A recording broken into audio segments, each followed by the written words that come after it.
Welcome, everyone, to the EU/Legends Wayback Machine, because I cover all my bases. Episode 13, Marvel issues 24 to 30, the expanding universe, now redubbed Legends, whichever way you slice it. Wait, I messed that up. That was my old intro. But yeah, here we are with issue 24, which is the story of Ben Kenobi. How are you all doing? Doing well. How about you, good sir? Doing all right. Excited to read some Marvel comics with you all. Then let's get at it. All right. I'm doing well as well. I'm ready to dive into the first ever Clone Wars comic book. That's true. I guess you're right. Yeah, that's true. It would be the first ever. Clone Wars era. Yeah. Okay, so we have a guest issue here, written by Joe Duffy, who we will come see on again to play much later. Yeah, many times. And to think, like 5 years before, she was writing into X-Men. It's crazy all these things kind of connect some different franchises and whatnot. I know, right? Not writing X-Men, writing in as a fan to the letters page. So, Silent Drifting. This issue takes place after the end of the Drexel arc. Hence the editor's note down here. So we got a little space chase. We got our plucky rebellion heroes facing off against two TIE fighters. Yep. With a green-looking lasers, which do they typically have that? They do. They do. Okay. I didn't remember. I'll be honest. So they're trying to be careful how they handle these ties, because if they know immediately, oh, they're jamming us, they must be rebels, let's fly off in two separate directions. That way they can't get both of us in time, and we can warn whatever Star Destroyer we came from. If they just think they're pirates, they might go, oh, we can handle these guys, they're no problem. And then what ends up happening here is they allow one of them to land a hit, give them a false sense of security, and then as they both fly in, they both go boom. That's pretty sweet. That is. I don't know how often we actually get to see like TIE fighters like in the movies, like just straight up like blow up and like focus on it too long. So, You get like a shot here or there. But I do have to correct Mr. Robert here. They don't go boom, they go broom or broom and vorsh. So Yes. Thank you kindly. Continuing. So Leia's impressed, and she goes, actually, this reminds me of something that Obi-Wan once pulled. Now, and Luke is interested, of course. Obi-Wan Kenobi. but also how would go ahead. She's bro. got a real evil looking face going on. Yeah, right that's there. It's the eyebrows. It's the eyebrows. It's a little bit of the cheekbones, and her face is a little bit square in this panel because of the hair. It's just She's like a Chad face. But another thing does. that is kind of questioning here. I mean, this isn't Disney canon because it didn't exist yet. But in terms of Disney canon, Leia has met Obi-Wan. As far as the movies are concerned at this point in time, she has not. So did she hear this from Dale? Yes. Yeah, she's relaying a story that yes, her it's father a told story her. my father told me. Oh, Something okay, I that see right happened there. to Ben Yeah. years ago. So Okay, I it's a was third gonna say. hand. So yeah. Okay. Fair enough. Back in the days of the Old Republic. during the Clone Wars, even if it wasn't called. Oh no, I mean, I guess we already have the Clone Wars in episode 4 mentioned. So I don't think they make it explicit though. yeah, true. So we've got this pleasure cruiser here. Now, what's this antler-looking guy drinking with this fat old man? These If Brendan was here, he would know. That is a Yerp Derp. well, they got another Yerp Derp like giving drinks out here at the bottom. Is like the most ridiculous sci-fi droid I've ever seen. Now Ben looks sick in his Return of the Jedi Luke attire, but with white. I need gloves. that as an action figure. I need that. Yeah, that would be a sick one. Ooh, cosplay that. They'd be like, "Who are you?" And I'd go, "I am the I'm original Obi-Wan. Clone Wars Ben Kenobi." I am Obi-Wan from issue 24 of the Marvel Comics from 1978-ish, somewhere in there. Such a deep cut. Now, something that I'm going to keep bringing up is everybody got like a weird rat face in this Yes. issue. This guy over here with the like the little hair sticking up on the back, like this guy got like a rat face thing going on. He's got the guy, you know, the I forget the actor's name, but from Harry Potter and the Prisoners of Azkaban. That's a name. Oh yeah, literally Peter the rat Pettigrew? guy. Yeah, the Yeah. red. The look, everybody looked like friggin' Otis Flanagan, the rat catcher out here. But yeah, you know, the strange thing is how Obi-Wan looks, because especially with context of 2025, we know what Obi-Wan looks like in the past. He looks like Ewan McGregor. Of course, this was made like way before that. Then again, though, this is a third-hand account. This is even a first-hand account. This is Leia, the story that she heard from her father, probably growing up, right? So I imagine Han, Luke, and Leia are all just envisioning a similar physique to Obi-Wan that he had when he was younger. For some reason, they all imagine him as a buff, jacked guy. They probably think he's pretty cool, swell guy. So they just imagine him looking like that, I suppose. Is my best guess. Can we just have a moment to appreciate the casting of Ewan McGregor? Because this might be the first depiction of a young Obi-Wan Kenobi, and it doesn't look that much off from Ewan in Revenge of the Sith. Like, I mean, the coloring's a little different, but that's Yeah. Marvel comic. But it's kind of interesting. Yeah, I mean, he definitely looks a bit older. But then again, he looks a bit older in episode 4 as well, which we've had retcons for since then, you know, like the twin sons of Tatooine, plus just stress because his whole family basically got obliterated. But, you know, that's all after the fact, fixing it. The fact of the matter is originally the Clone Wars was 30 years apart, and then it got changed to 20 years. So that is why he also happens to look a bit older than he actually is in this era, where he's more of like 30 to 40-ish. Here he looks like he's prime early 50s to me. Then again, Alec Guinness was only 60. So, I mean, I guess it's not that much of a stretch either, I suppose. So everyone here is on this ship for various reasons. He is just, you know, getting to the next place. And he meets this droid, 68 RKO, who is, as he says, on his way to enter service with Prince Bail Organa. And he says, "I'm sorry to impose on you, sir, but most people don't like it when mechanicals travel alone. They don't know whether to treat us as passengers or luggage. Captain Quasar felt that since you were traveling to Alderaan so cheaply, you might consent to act as my owner."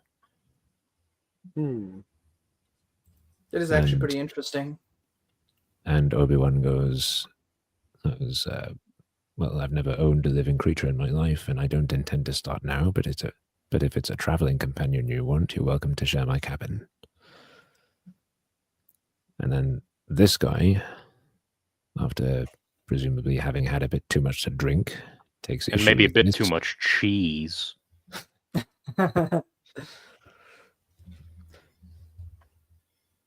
It's I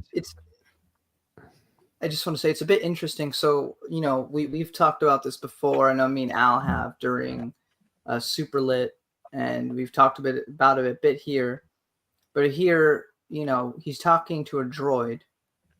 And Obi-Wan, especially, actually, it's even more interesting because if you look at episode 2 and 3, if you put that context in there, Obi-Wan never particularly gave that much thought to droids. I mean, he didn't really care that much about R4 when he died. He didn't really care. He didn't remember R2. Yeah, TV's gone. Oh no. And then if you want to count TCW, he also is a bit rude to droids, just because he doesn't view them as people. But go ahead, Al.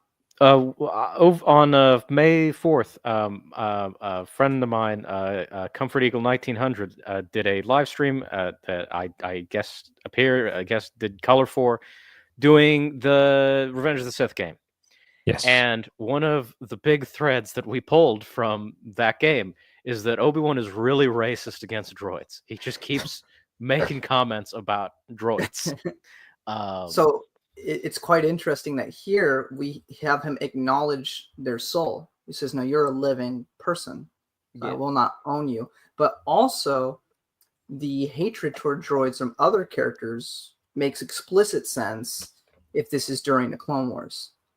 Because the entire Separatist army was filled to the brim with droids. And this attitude towards droids, and cyborgs for that matter, is something we see a lot of in this series. It's true.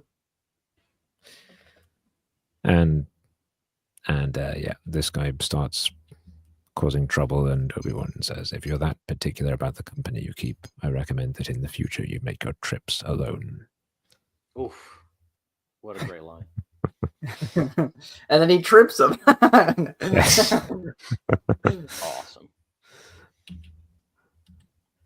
And the guy pulls out a knife. Oh Crazy. dear, he hit the table so hard his face changed.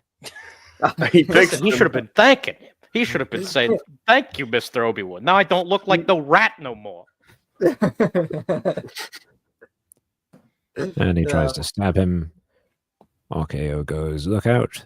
That guy's about to stab you. And then Obi-Wan does this. Which is a great move. That's a crazy. Classic samurai movie move. Just right through the chest. Or should I say Vorp right through the chest. Imagine seeing that, though. How amazing that is. He just, because, they typically have it to their side, their lightsaber on their belt. And he just presses the power button. He doesn't even move. He just presses the power button and it kills him. That's awesome. That's pretty gangster. That's pretty sick, man. That's pretty good. That's an Anakin move. That is. And now this guy over here. That was his boss. That was his master, I should say. Who we saw a bit earlier. He's the other rat-faced man. He's about to fix his face. He's impressed by what he sees, and he says, okay, you, Jedi Knight, do you want to work for me? And Obi-Wan says, no. Also, no thank you on the spice.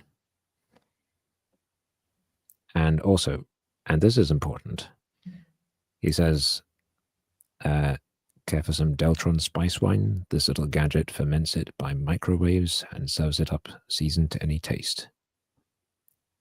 Now, two things I want to comment on here. This is written by Joe Duffy, and he says Deltron here. Now that's not quite Zeltron, but it's very close.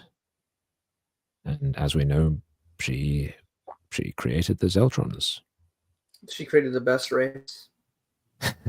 We can move on. Now the microwaves part, that's also significant, and we'll see why later. Now we've got another interesting That looking guy's alien crazy. I love the design. It's an interesting I look. kind of buy this one as a Star Wars alien. I could see that. I could see that being in the cantina. And we also learned that the rat-faced man's name is Augustus Trill. I don't mind Trill. I don't like Augustus. I think normal Star Wars names, like normal names in Star Wars, need to be used very sparingly, and they should be kind of simple. Is Augustus a normal name? It's an Earth name. That's true. Yeah. Okay. I mean, I guess so is Ben. But you said simple. But that's what I so- mean. Is very simple. Ben, Yeah. Luke, Luke. Owen. Yeah. Traffics in stolen goods, political betrayals, and slavery. So, not a nice guy. No. Very bad.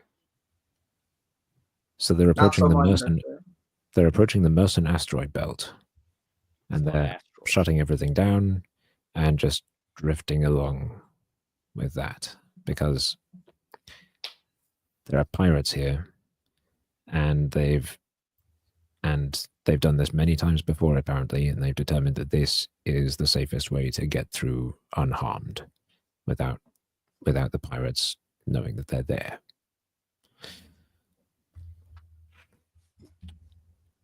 Now Obi-Wan is asked for here by the captain, and he says, I didn't want to cause a panic, but we've got pirates nearby, and they seem to know we're here, and that's a problem. And Obi-Wan goes, I understand your concern. And he handles it very well. He's completely calm about the whole thing and just says, do exactly as you've been doing and wait and see if they take any hostile action. Meanwhile, the crew and passengers are decidedly less calm. We've got a few more interesting looking aliens here. Yeah.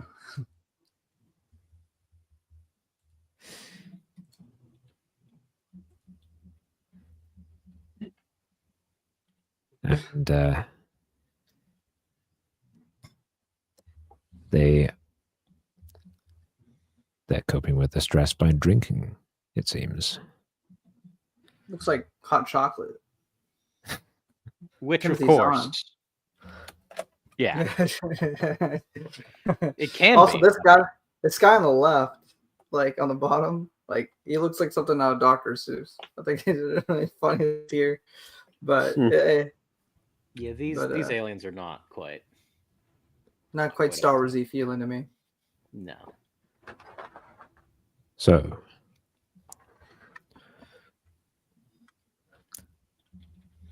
Obi-Wan is taking command here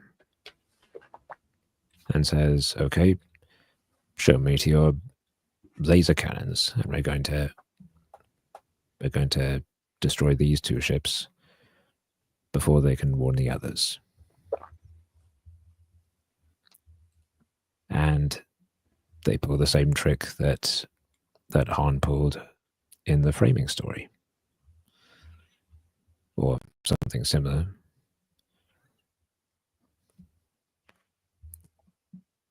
And I like this bit where Obi-Wan says, we lack their maneuverability, so we must make them come to our guns, thusly.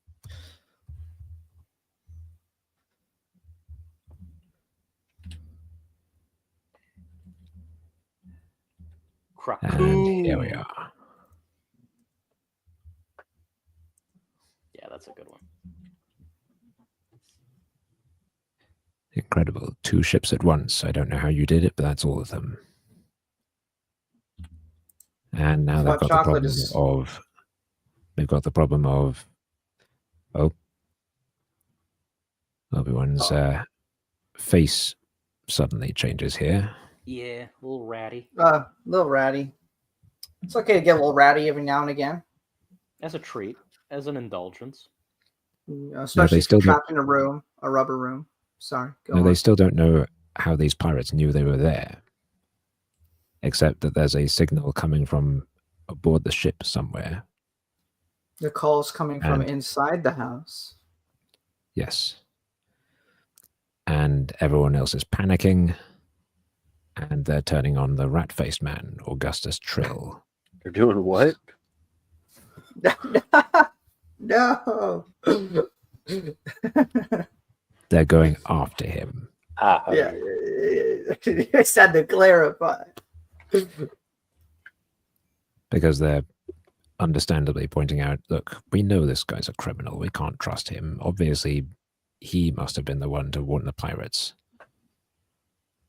Look at that nose. It's pretty strong.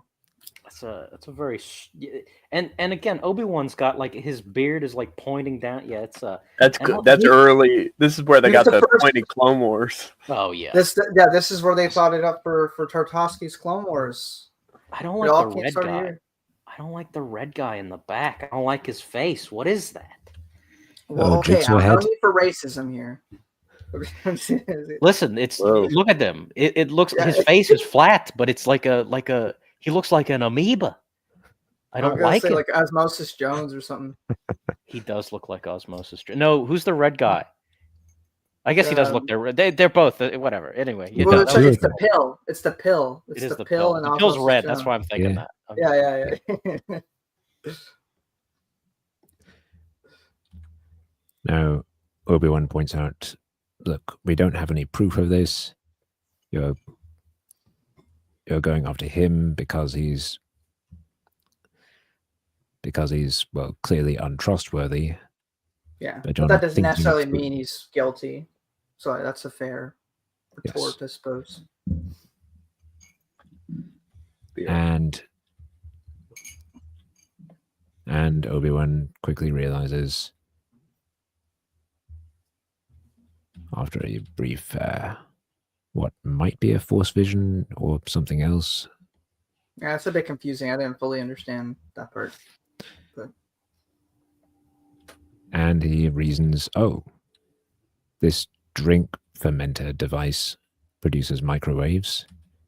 That must be what's drawing the pirates to us. so he breaks the hot chocolate machine. Yes. He's saying, F you, Timothy Zahn. I'm breaking your hot chocolate before you wrote anything in Star Wars. And Augustus Trill says, Jedi, I don't know how I can ever thank you. And Obi-Wan goes, don't try, Mr. Trill. Don't try it. And Obi-Wan and RKO arrive safely at Alderaan, where the droid then tells this whole story to Bail Organa, who will, at some point, tell Leia. So now, okay, so it's actually 4 levels of separation. Do you have Yeah, I guess so. now with that in mind? How much of this do we take as factual? Is it just the general premise of like Obi-Wan was there and he like stopped he saved the ship and that's it? Or do we kind of like, oh, you know, he met these rat face people? I don't know.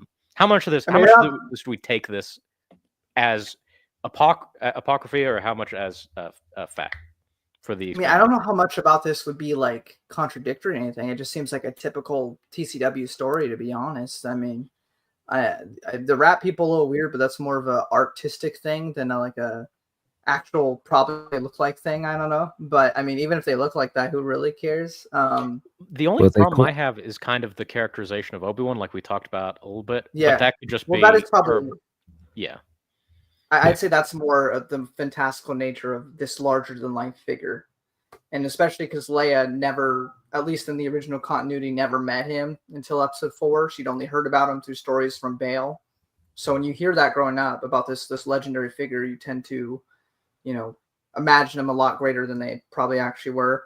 You know, or like Abraham Lincoln in real life, you know, the guy who never lies, he sat under a tree. That's not true. Everybody's lied at some point. I'm sure he lied too about something, you know. So it's a thing of you get this figure and you kind of put on this pedestal, and that's kind of what she's doing with this story. And that's why he's all jacked and seems a lot cooler than he is.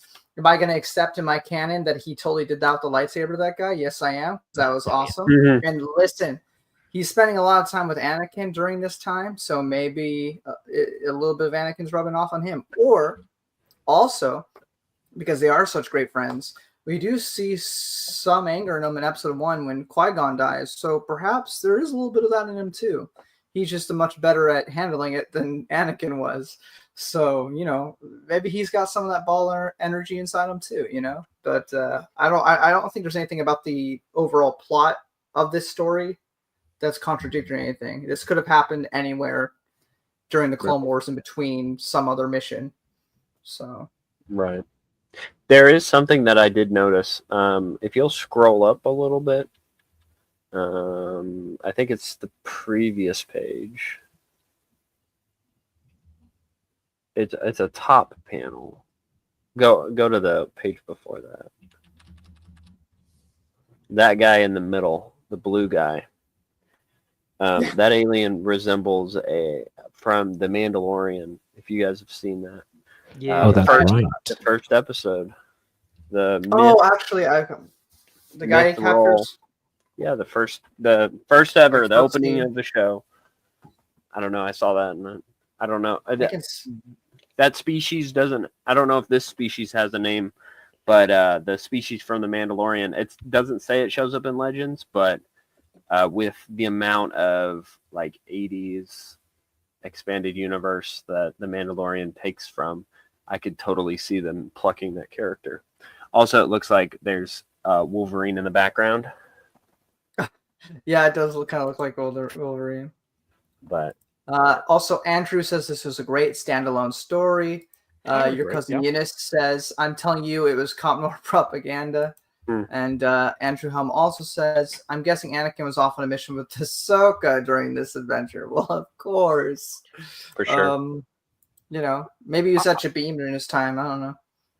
No, Let's say this was a pretty fun little one-off, and especially a nice, because this is the only look at the Clone Wars we're going to get for a while. For a long time. So it was a nice little taste of a better time, theoretically, a theoretically better time from their perspective, right? Yeah. Alex, do you want to read this? Well, where? Oh, this part. Oh, Yes. Yeah. If you'll pardon my saying, Princess Leia, 6, is that 8 or 6-8 RKO? 6-8 RKO must have been a master storyteller. Wait, so they're saying that the droid told Leia? Yes. Well, no, the droid told Bail. The droid who told Leia. Bail. Yeah. Who I told gotcha. Leia? Okay. Which I like that because it fits into the theme, because it's kind of implied, and then even we see in like supernatural encounters, and also that one short story with R2, that most of the stories of Star Wars are told by the perspective of the droids, and so I like that. I like that there. But I think C-3PO's cutting himself short. I mean, he hasn't done it yet, but we know he basically saves his friends from certain death with Ewoks by simply spewing a bunch of bull crap, and they think he's a god afterwards. So he must be decent somewhat. So Well, that's his character arc, Alex. It literally is, because he starts off in The New Hope saying, "Oh, I'm not much of a storyteller." And then by Return of the Jedi, he's telling the Ewoks whole story. Are you saying all the that? sound effects and everything. And their children. Are you saying that C-3PO's story, which is the original Star Wars and The Empire Strikes Back, is a bunch of bullcrap? Is that what you're saying? Confirmed. Yeah. Alex hates the two best Star Wars movies. Yes. What? Yep. What? He said he spiels a bunch of bullcrap and then saves his friends. So you're saying that the original, like the first two Star Wars films, are bullcrap. To be fair, if you lived through the first two Star Wars films and you had to deal with all of that, you'd be like, yeah, that was a bunch of bullcrap. Fair enough. We know. I'm just saying he had to conflate his importance somewhat because they think he's the god. Did C-3PO or Anthony Daniels tell him when he stayed over at your house? Is he still living there? Oh, right now he's taking an oil bath, but he's still here. Yeah. Oh, whoa, okay. Well, I didn't want to watch him. I didn't think he'd want to be on camera during that. So. Okay. So moving on to issue 25. Mm-hmm. Siege at Yavin. Which this is also, we're going to get a bunch of confusing things because we also have the classic comics also coming out. and it gets a bit confusing with the whole Yavin situation. That's probably one of the most confusing parts about this era. But we'll get to that some other time. Shoot, that guy died. Gosh, he's They cooked. took out the iconic lookout platform that you definitely would not need because you definitely have better scanners as like pieces of equipment or droids or whatever. But if it you looks need cool a out. human being to look and see if someone is attacking you, it's over. Just like this guy. It's over for him. It's done. He took fall damage. I wonder if he even has a name. Yeah, let me see. I'll find it. His name is Pancake McFlat. Oh, Pancake McFly. I like that. So we got the siege at Yavin. Continue. Yeah. So they've been having to deal with daily Imperial raids for a while now. Yeah. As for the third time in as many days.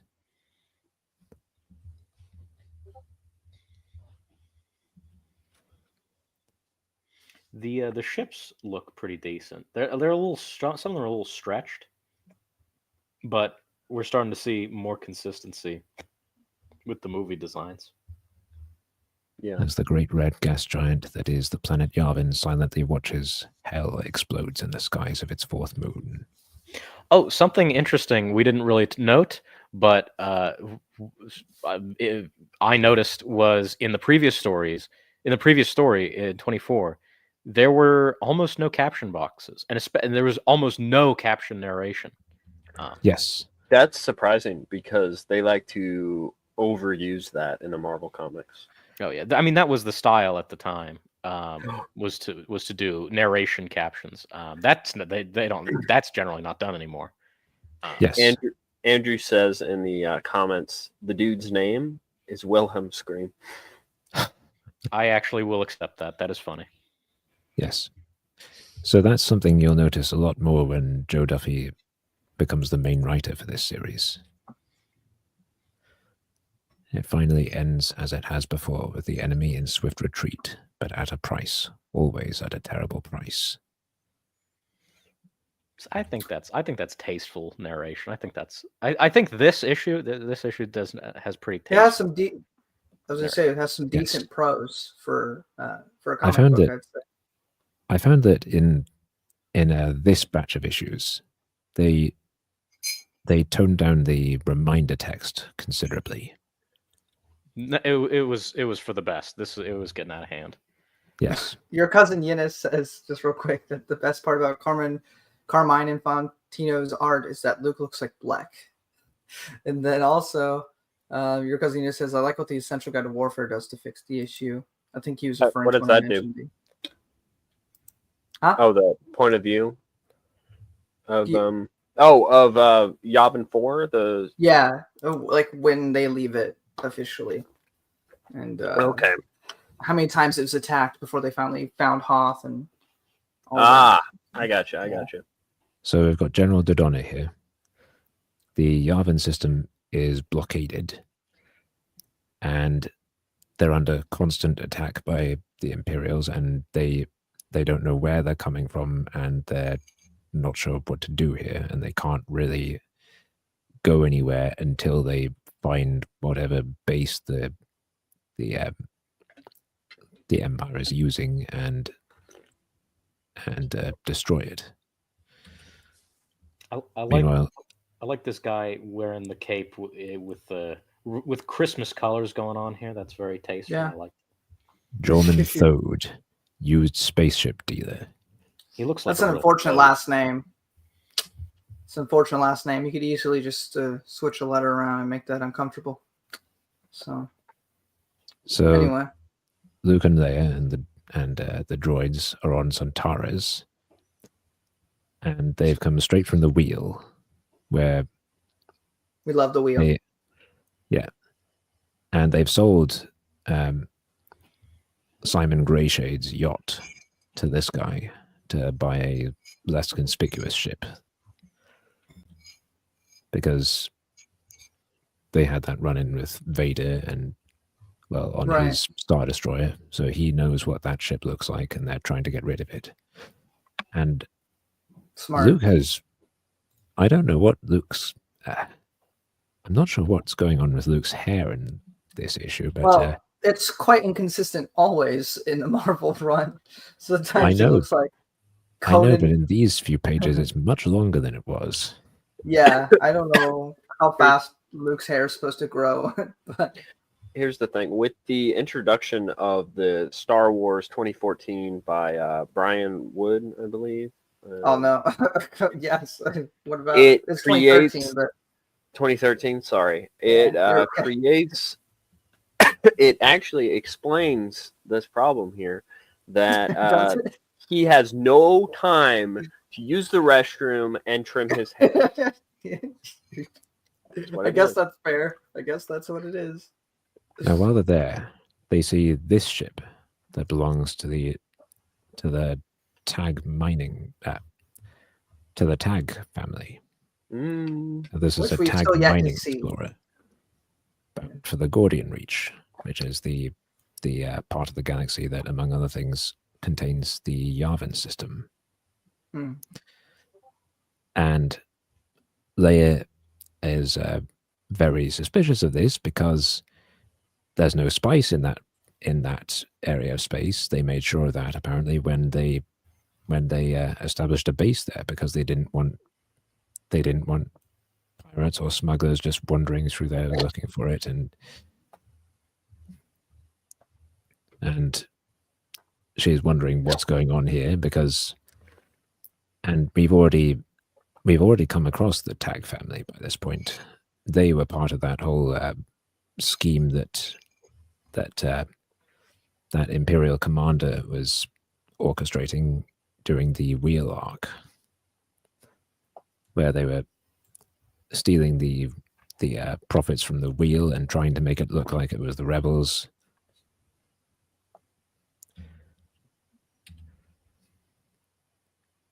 And so they leave,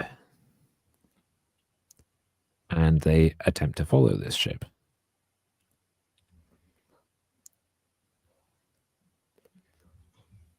C-3PO still looks kind of weird in these panels, but I think they've pretty much got outside of the colors being a little off, R2-D2 down for these ones. Along with Luke and Leia still looking just not right yet, but that's a running problem. They haven't had time to go to the doctor from all the action that they have, so their faces are starting to morph.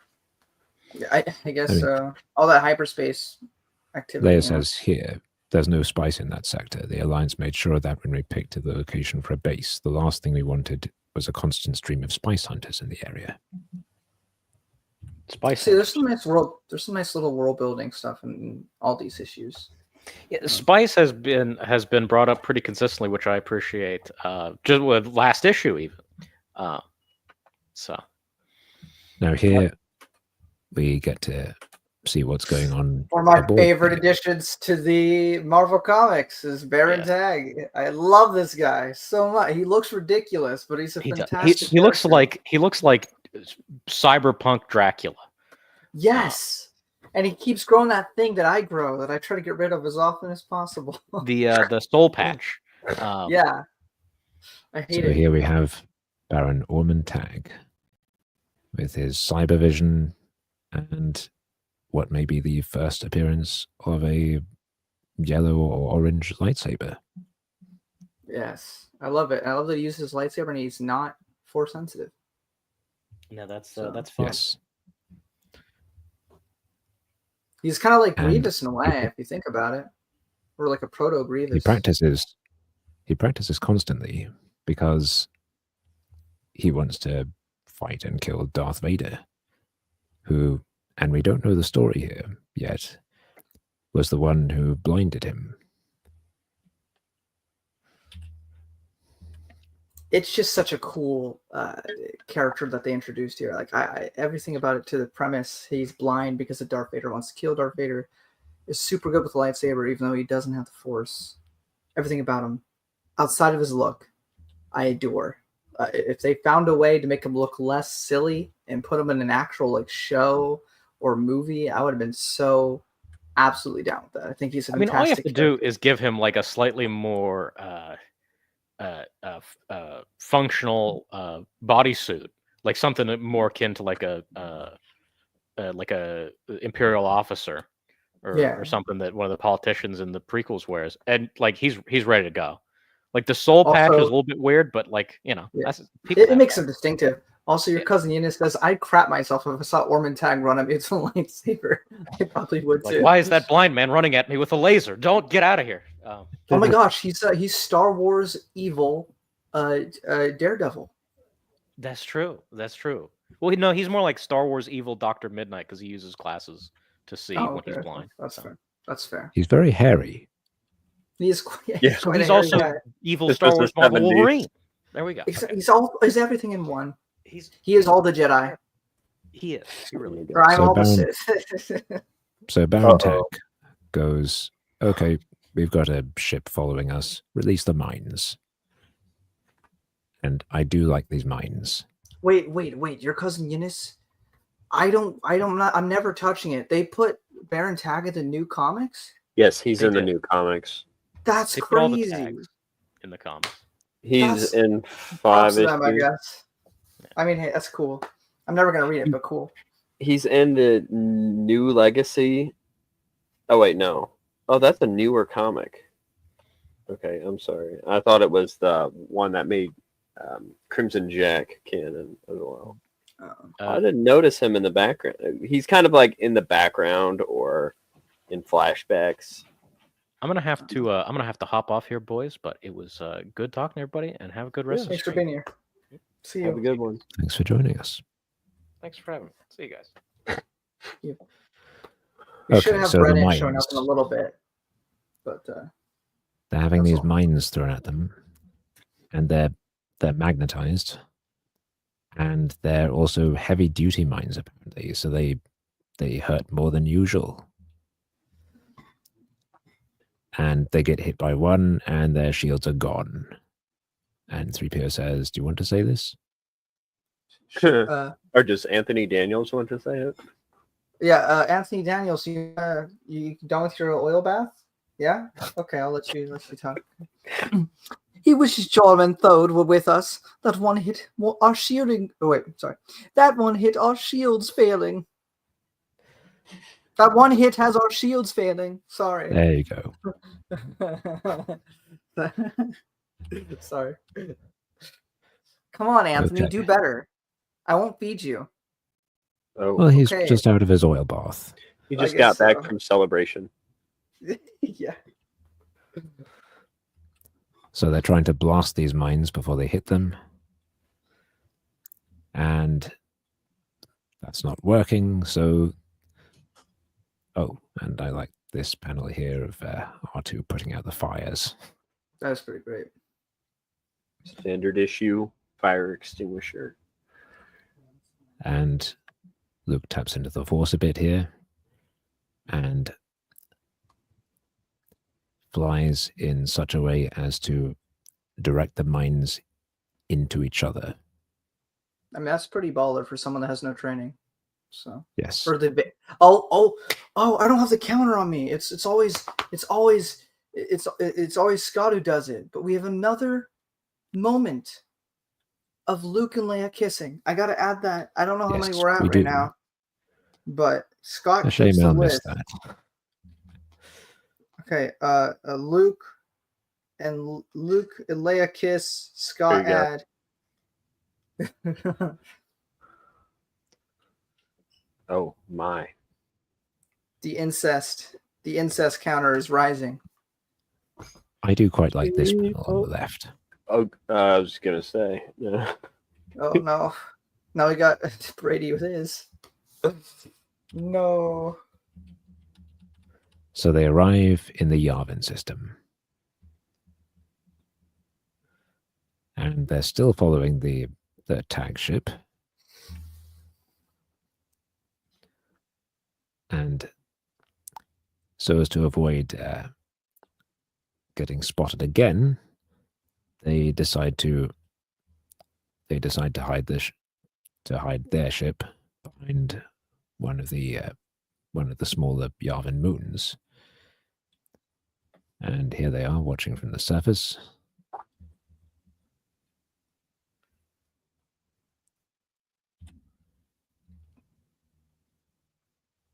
That's such a funny picture of him. The one at the top right. I don't Like Megamind. I don't know what's going on with him there. But It's quite silly. You don't even know what he should sound like. It's so crazy to me. His whole character. I picture he sounds like Will Ferrell. I can He see looks that. like Megamind. You thought you. so Luke and Leia Actually, watch as they send out the ties, and they head straight into the Yavin gas giant. Oh, straight. it's into quite it. important that Leia's spacesuit has a breast spot, because of course we all know that in space you got to have a spot for your breasts. Oh my. So just want to make sure we, I know that in 2025 we can't understand because all spacefaring stuff we've done so far, we all wear the same fit regardless of gender. But in Star Wars, especially in the 1970s, you needed that breast piece. Anyway, That's so your unknown to you brother can gawk at you. yeah. It makes it even worse. But yeah, So this this- is pretty crazy. This storm. Yes. So this storm corridor opens, and the ties fly like a- through. Like a space tornado, Yes. I guess. And Luke and Leia reason, okay, that must be where their base is. We've got to warn the Alliance. I like how she starts flying like she did in The Last Jedi. Oh no! Oh, she's like Oh, no. Superman. Oh yeah, like Superman. Good. You know what We this don't need reminds to me be of? reminded of. What does it remind you of? That moment in the animated part of the holiday special where C-3PO says Boba Fett is actually Darth Vader's right-hand man, and then Boba flies off with his jetpack. Yeah. We I should was have had thinking- Leia versus Boba in her jetpack. That would be fun. She'd be dead. Yeah, you're right. But it'd be funny. So as they're... Oh, do you want to read this? Bad news, Master Luke. Now that we're moving out somewhat from that great glob of gas our two senses detect. Wait. Never mind, 3PO. The princess and I have already guessed. A TIE fighter patrol, flying lookout for that House of Tag vessel. Oh no. Leia Poppins. Also, we have a new guest. What up? Brennan. How are Just in y'all? time. You doing missed Luke and Leia making out. I Yeah, thought Al another was- another. I thought Al was here. Did he have to? He was, He but was. he has to leave. He has a Aw, wedding to man. attend. We are Well, just that's a now happy coming to the reason, end of the second issue. Okay. Yeah, so we got you for Can you 36 hear me to all 40. right? You sound good. Yes. I do, because this is probably in my headphone mic. I got new headphones, so. New headphones, huh? We just gotta get you a new computer now. So Wait, how does this sound? Does this sound good? Worse. Worse? Okay. Let me change that back No. then. No, Brady. This will be No, a fine no. addition to my collection. No. No. okay, so that's better. Yeah. Mhm. How does That's this better. picture look? My new thumbnail. Don't make that your new thumbnail. It's a bad idea. Who So would you Luke and prefer? Leia are trying to make it back to the rebel base to warn them, but they're being pursued by Mhm. these TIEs. And the ship that they're flying, despite what Jorman Thode said, is decidedly not up to spec. And they've lost an engine now. And Doom that mission. is where the issue ends. Oh no! Will Well, they get out of it? Stay tuned next month. I love They'll this issue die. because it introduced me to Baron Tag, and we have another tags are issue cool. we have another slot on the incest counter for Luke and Leia. So I think that they're gonna die because they're never in any media after this. I was always like, why did Empire Strikes Back not have Luke and Leia? It's because they died in Star Wars Marvel issue. What is this? 20 something? 30 to 25. Yeah, 25? Yeah. They died here. That was it. that's it. It's all over. Oh, look, Luke's in the So- cover. He's Spoiler dead. alert. I love Luke's mullet, or what is that side part? We explained it actually makes sense. And with what you told me about Wood Wars fitting in to this whole continuity, that explains Apparently. why his hair is so long, because he doesn't have time to get his hair cut. So issue 26, Doom Mission. We pick. I love how we pick up extra all immediately. the titles are. Yes. Yeah, they are quite. Doom Mission. We pick Yep. up immediately from the end of the previous issue. And Arto is still being helpful. He's still putting out all the fires. Leia's still got her eyebrows drawn on. She's in that And phase of her Alex- life. Alex, you want me would to- you like to? Would He you doesn't like have to time read to this? get them done. I mean, look at this All right. picture. Anthony Daniels, get out of your corner. You're okay now. I forgive you. You can do your speech now. Okay. Why haven't I said anything about being doomed as I usually do? Because Master Luke already seems to be saying it, and somehow it sounds far more convincing from him. Leia's eyebrows are just such a vibe. They're still drawn on. They're My eyebrows are still better, but that's debatable. debatable. Nah. It's case set and done. Worst eyebrows in the EU fandom, Brennan. I don't know about that. So this is Decent interesting. eyebrows, yours.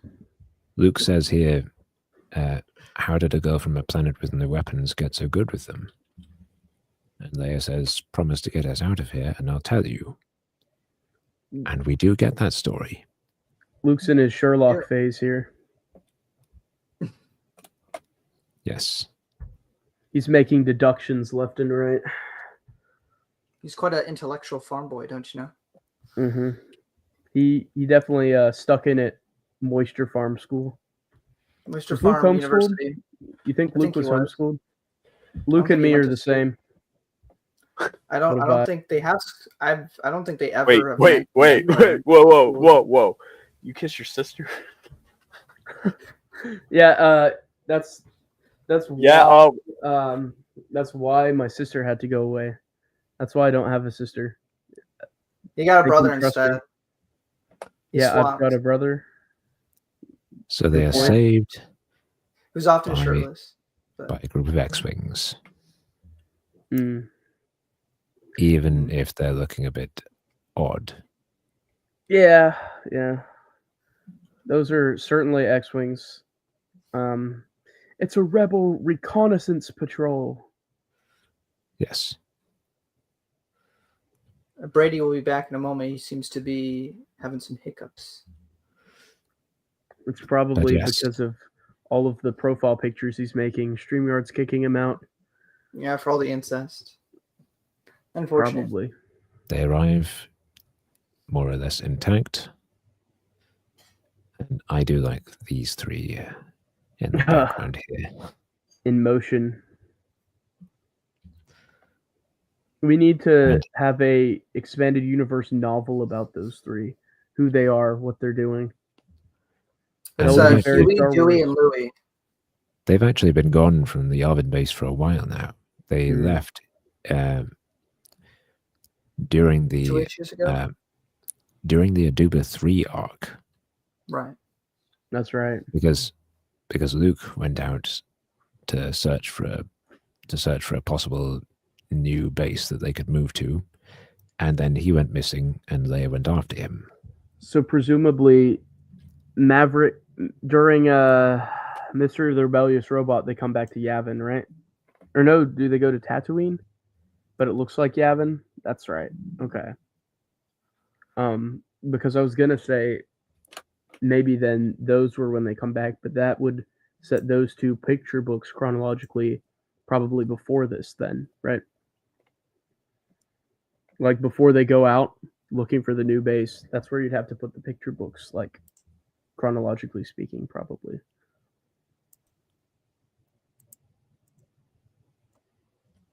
I have no idea. I do like this panel. I like how Dodonna looks. Yes. And he hasn't seen them for a little while. He's enthusiastic. Because they had the whole thing with Drexel and Crimson Jack. And Yep. And then the wheel. And then they had to make that trip to Centaurus to get the new ship. Quite a lot has happened since we had the Aduba 3 arc. And I'm not sure what's going on with General Dodonna here, but maybe he He's hasn't tired. slept Eyeshadow. for a while. Eyeshadow. He's in his Bucky Barnes arc. Bucky Winter Soldier. Barnes, what a He probably hasn't been reference. sleeping very well lately. That's my guess. If they're under Mm. constant attack. I hate when I don't sleep and then my eyes get blue. I hate when that happens. Donna. Yeah, they haven't been able to sleep because they've been all over the place in all the other comics. Yeah, like Rebellion, Wood Wars, the newspaper strips, the Marvel comics, Star Wars 3D. I like this 70s sci-fi technology here. These are some blow-ups from my photo recorder unit of my macro binoculars. I do Yeah, love it's quite macro binoculars. quite of the time, but it's fun. Yes. But it's a long time ago in a galaxy far, far away, so it makes sense. True, it's our So they- past. We're its future. Wow, So- that was deep. So here General Dodonna and the others learn that the Empire has this base hidden inside the gas giant. And I really do like these panels with the pink as the color here, the pinkish purple. It's a really nice look to flanking the TIE fighters down there. It looks really nice. Yeah, those panels look great. And they reason, okay, the TIEs must have some means of signaling the base on the other side and being allowed through there unharmed. And one of those TIEs wasn't completely destroyed and went down on one of the Yavin moons. Let's go and see if we can retrieve anything from that.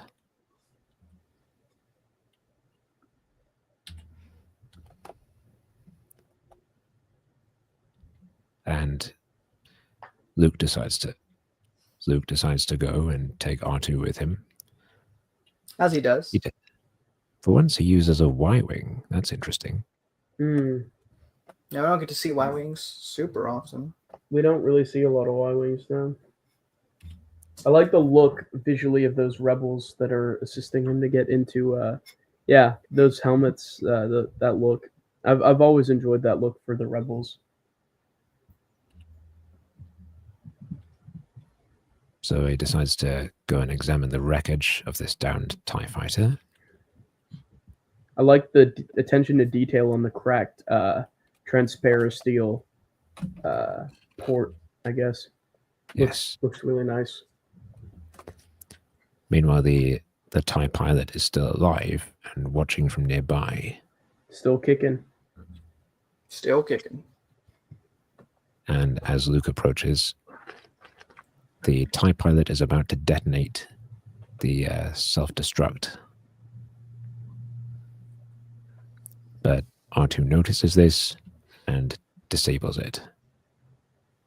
Good on R2. Always being useful. Droid of the Year award goes to. But then the TIE pilot jumps out And shoots R2. yes, And that's why R2 was never in another Star Wars movie, because he was killed off between movies in Star Wars issue number 26. Yep. Definitely. I think I told my wife whenever we went through the Star Wars movies, because we started with Phantom Menace and then we went. Had she never seen them before you shared them with her? I think I don't know if she watched it all the way through. She might have seen bits and pieces. But I told her R2 died in A New Hope. I was like, he's dead. And she goes, what? I was like, yep, it's cooked. He's died. And then he shows up, and then she's like, why do you do this? So you just used R2D2 to mentally torment your wife. Oh, okay, if you put it that way. I also like the helmet look. Yeah. As well. Wait, is that a TIE pilot? Or is that Luke? That's Luke. That's Okay. Luke. Yeah. I do like that panel. Looks great. The art in these issues is pretty solid, I'd say. Other than Leia's eyebrows, but they don't get those right through most of this run. Yeah. So Never Luke, get it right with Leia. so Luke shoots the TIE pilot and retrieves the device from the TIE wreckage, and he brings that back along with a decidedly worse for wear R2D2. Poor R2. Yeah. Hmm.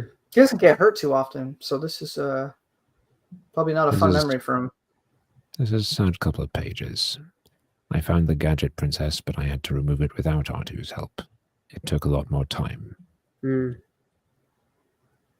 And do you want to read this? 3PO is so sad. Oh, yeah. Hold on. Let me get Anthony Daniel. Get out of your corner. All right. Okay, just don't hurt me. Oh, Oh dear. my It's gosh. like- We've got lore for the series. This is quite wild. It's like this Death Star all over again. Do you think it would take tons to repair him, sir? Thank you. Go back. All right. I can't believe that some of the official lore for this series is that Alex has Anthony Daniels as a slave chained to the corner of his bedroom.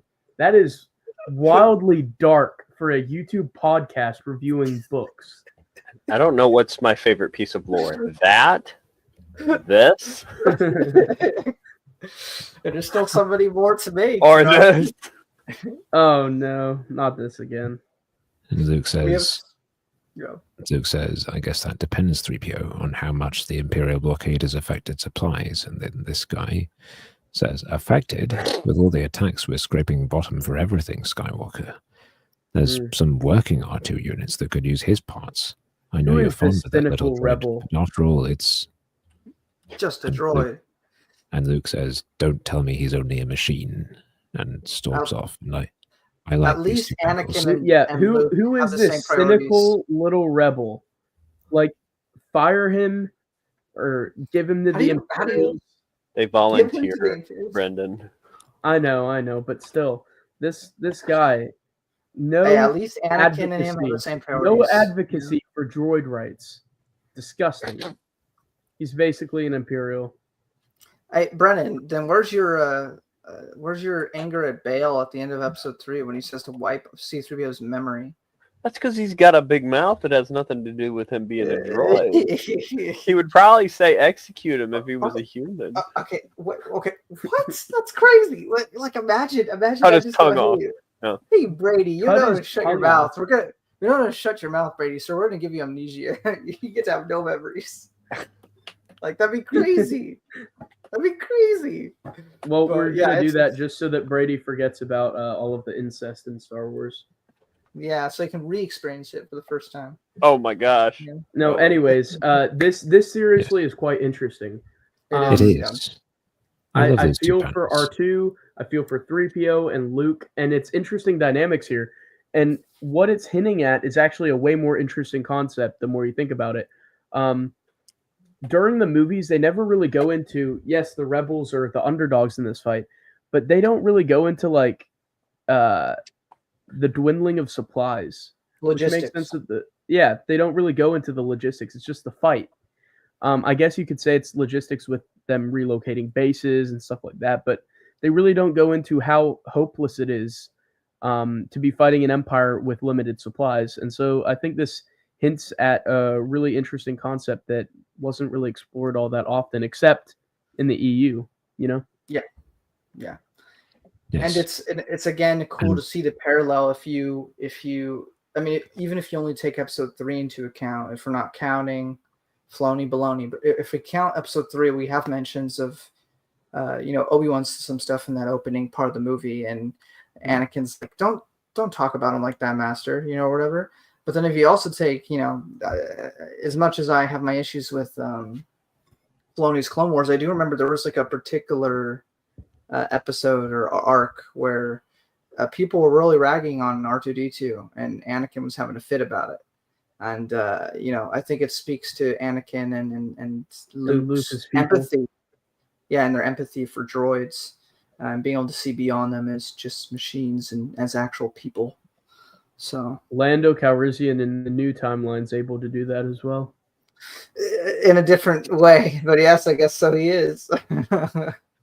So in the previous issue, there was a moment when they were talking about how they were having to deal with daily raids from the Empire, and General Dodonna says, even before that, we still weren't up to pre-Death Star levels. Right. I like that. I like the look of this random rebel. What's his story? He's not named, right? No. Don't think so. That's Wilhelm. Cynical guy That fell off. Wilhelm. Wait, do you think it's that one random guy from Adventures in Colors and Shapes? Wait, hold up. He actually looks like him. The guy with the trucker hat. I won't get the book because it'll spoil a later episode once we get to Adventures in Colors and Shape. But remember this visual of the bearded rebel. That looks exactly like him, and he's also a mechanic.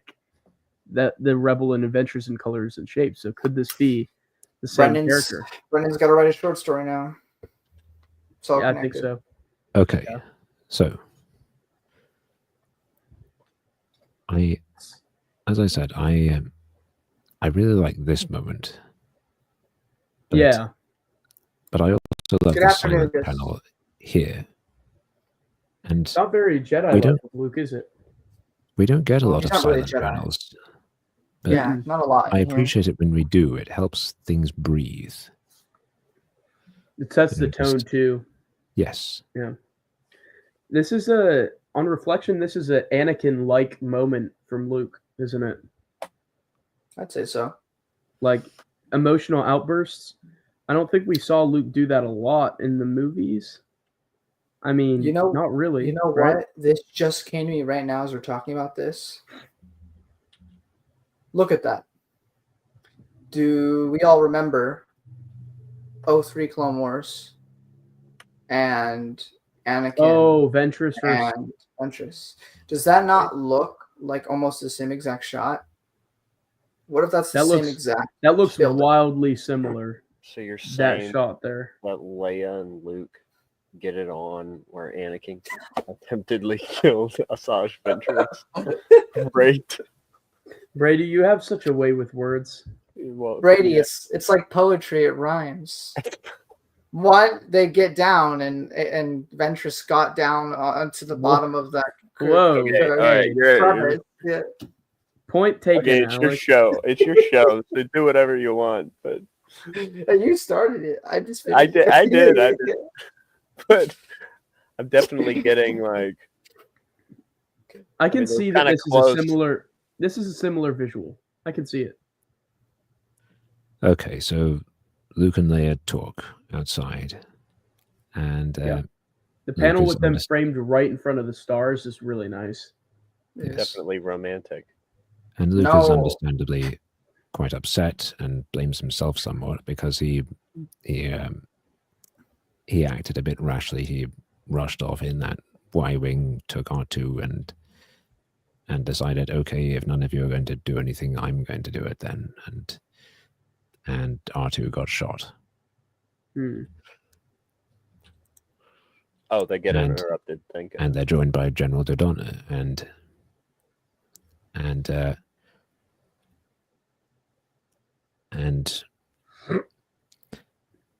they don't have many people to spare at the moment,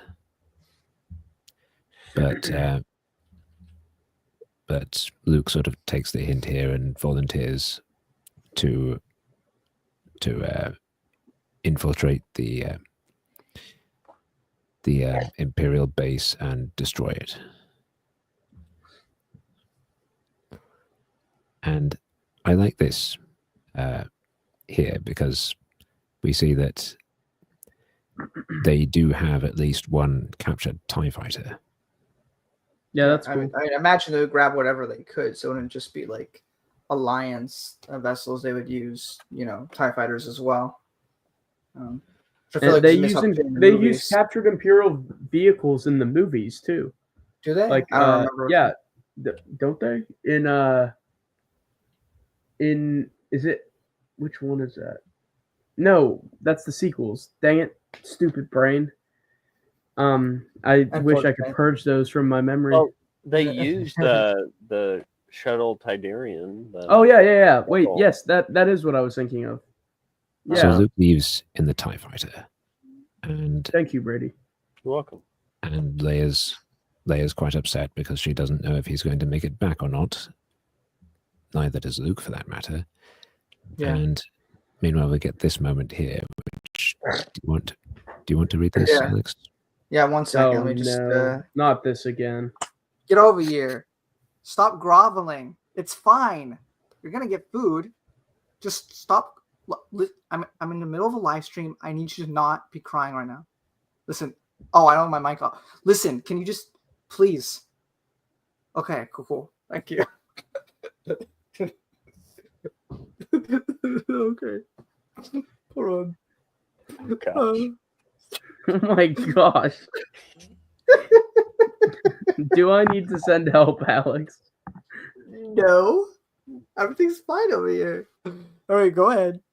And Now, see where all your adventuring has gotten you, R2D2. Even I don't have the components needed to fix you.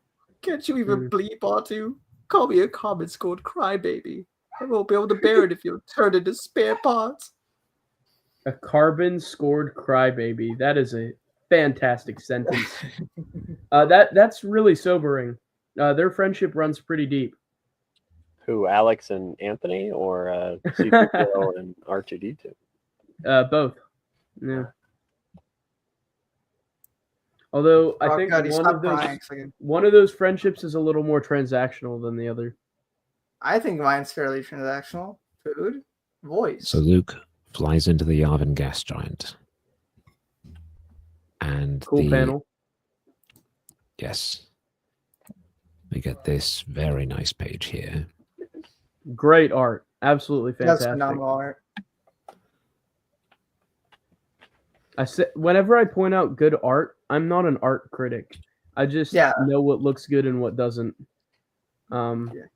But I'm not. Do I have to clarify that I'm not a professional? Like I don't have a degree in art? What? I know, right? Oh wait, what? No, I didn't know. 500 live? That's crazy. That is crazy. Thanks. When I logged on the stream earlier, I think it was $4.99.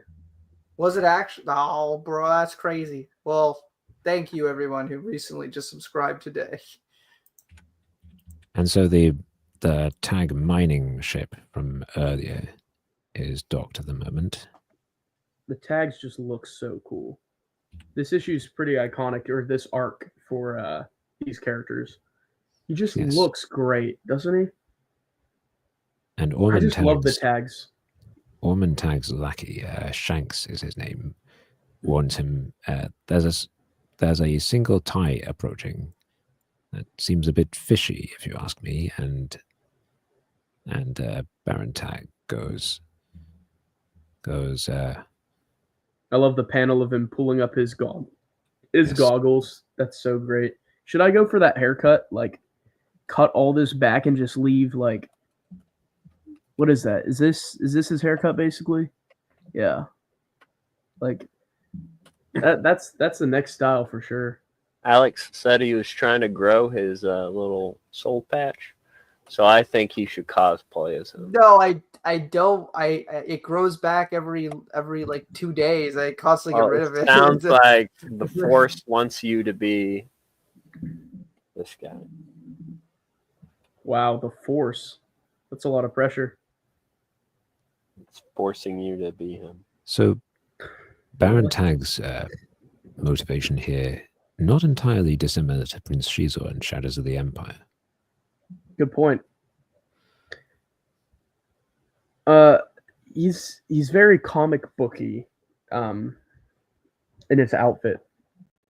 Yes. Visually speaking, he looks like an X-Men. Or a member of them. And it is at this point that Luke starts dropping proton charges. And this is with the understanding that if he succeeds, or even if he succeeds, I should say, he very likely won't make it out of there alive. Yeah.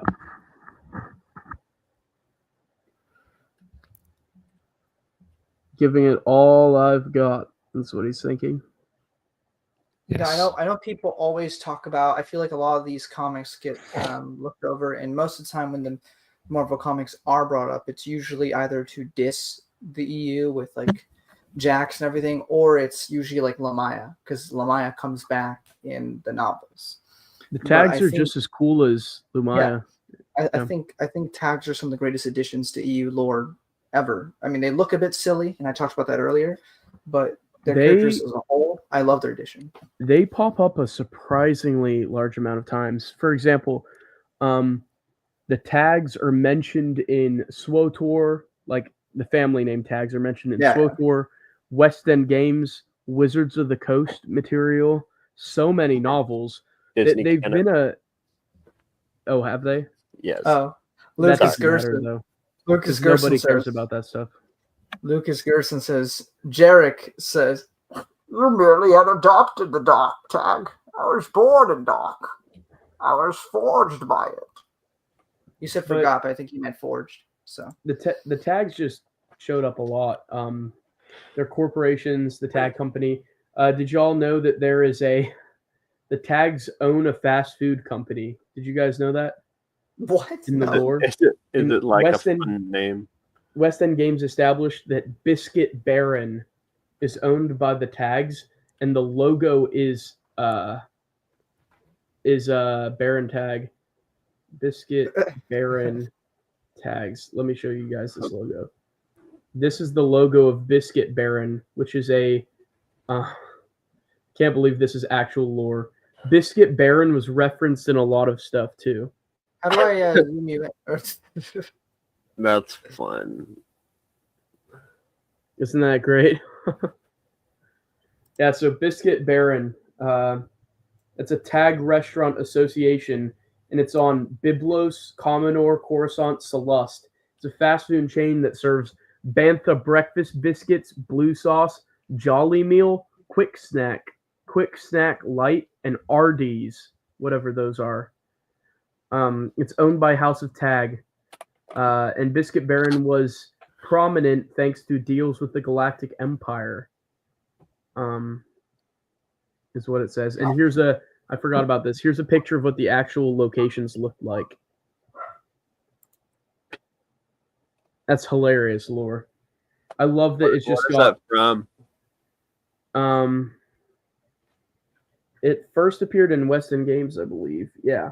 Adventure Journal number 11. It went on to be referenced in Wizards of the Coast material, hyperspace short stories like Lando Calrissian, Izzy, It's Array, and in a lot of HoloNet articles for Insider.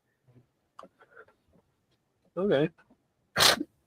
And the complete Star Wars encyclopedia. So there you go. Sorry for the ultra specific lore, but when I found out about Biscuit Baron, I was so excited that I put it in one of my short stories that I wrote. So I just find I think the tags actually made a mark on Star Wars, at least the EU lore. There's a lot of fun rabbit holes around them, you know?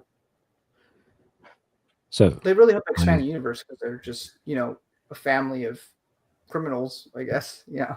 Yeah. So it's really cool. Anyway, sorry. They're like Go ahead, Robert. They're like the Roys in Succession. Of course. Yeah. I like this page. Yeah, it's great. It's some great art.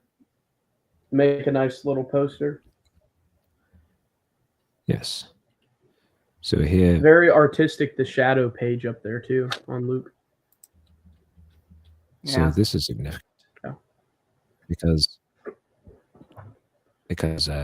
here Luke uses the Force to find his way out, and this is not quite the first time he's used the Force since the Definitely not. Death Star, but Saw just a few issues in ago. this series at least, it is the first time he's consciously used it. That's a good point. Did he not Because- call upon it in because one the of last- the picture books? Might have, In but the- in terms of the Marvel comics, I don't In the think he Marvel had. comics, at least, yeah. But he used it in used it to land the Falcon in Mystery of the Rebellious Robot. Right. That's true. He called upon it there, but it was arguably maybe it was a bit instinctual. I don't think he Yeah. did declare like, I "Oh, mean, I'm going to." he's already used the Force before in these very comics. It just was kind of like instinctual. Like you Yeah. said. I guess the that's first what time it he was. actually tried it to use it. That's So. what it was like in Mystery of the Rebellious Robot too. Yeah, I think so. The small control he has established over the Force will not be easy to maintain. He will not always be able to summon it so easily, but a stride forward has been made, and shadows of the future cannot cloud Luke's exuberance as he reports into the Alliance base. We also got Lucas saying, "Tag did that put." I'm kind of confused, but something about a ship on Yavin a decade before Kip Durin. I think you mean left the ship. I'm kind of confused, but I get the Kip Durin bit. That's I think I get what you're saying. I think this is one of the main panels I think of when I think of Baron Tag. Yeah, Yes. And his red and blue fit. And his orange saber, his shades, his blue gloves. Like, Oh why my are those God. gloves so extra? He's that bad guy from SpongeBob. He's just missing his helmet. I wasn't allowed to watch SpongeBob, so I have no You clue. You weren't allowed to watch SpongeBob? No, I was told that it was too SpongeBob? crude. I wasn't allowed to watch it growing up. But you could watch Star Trek Yeah. with the sexy ladies. Okay. I'm just saying. But anyway, there's those who know know. That's all I can say. I don't see any sexy ladies in SpongeBob. Why would I want to watch exactly. There Wait a are, second here. to correct it? you. What, the squirrel thing? Yeah. Corn Horn would love it there. Oh my gosh. He's Manta Ray. He's Thank Manta you. Ray? Thank you. He's Oh, that's the Manta name Ray. of the character? Let me find him. Okay, so Yeah, we gotta Luke has successfully destroyed the Imperial base, and here we have Baron Tag going, "He did the impossible, Shanks, and ruined my chances of showing up Darth Vader in the process. Someday I'll learn his secret, then do to Luke Skywalker worse than the Sith Lord did to me." And there we have the end of issue 26. Oh, Nice. Oh, 1 second. Can you stop sharing for just a second, Robert? For a wee second. Just Well, you can share your screen and he doesn't have to stop sharing. You can just No. remove his and add your own. it says before presenting a screen, remove other media streams. Oh, From the really? stage. That's weird. Yeah, you Yeah. just click remove. You click remove. You can do that. Oh, I have to do it. Oh, okay. Yeah, Just for a second. there you go. Oh, I just yeah. wanted to- That actually really does look like Tag. That's Wait a minute. That's kind of uncanny, actually. Like how Kohler, is that his name? Cooler is in kind of. He looks Fairly looks like Odd Zurg. Parents. Oh, in Toy Story? Is that the one? No. He's in Fairly Odd Parents. Oh. Okay, but now you gotta do that real quick because now you got me curious. Just real quick. and then We we'll get might have back to to it. pick up the. We might Yeah, have to pick up pick up the pace. pace of it here. We've got 4 issues left to get through. Yeah, that's fair. We'll zoom through it. It's fine. While he's looking for it, we'll go back. We'll Return of the Hunter is the next one. Yes. Can Stalked you by see the this? sinister cyborg. Yes, you're all good. It's back on. Okay. Classic Return- cover for Return of the starters. Hunter. One of the greatest covers in the entire series, I think. Maybe top Yeah, 10. they use that on the Epic collection. It's one of the Or the main Marvel ones years. I think about. When I think about the Marvel series, I think of this cover. You know? Yeah. It's just iconic. It's very iconic. And we got Vance back, which is always fun. Oh yeah. This Yes. is First time we've seen Valence in a while now. All right, one second, just for one more bit. We won't get to Cooler and the New Rebellion for a long time, but yeah, it's the same guy. It's the same guy. But that's it. We're done. Back to this. So here we see a familiar looking individual shooting this guy.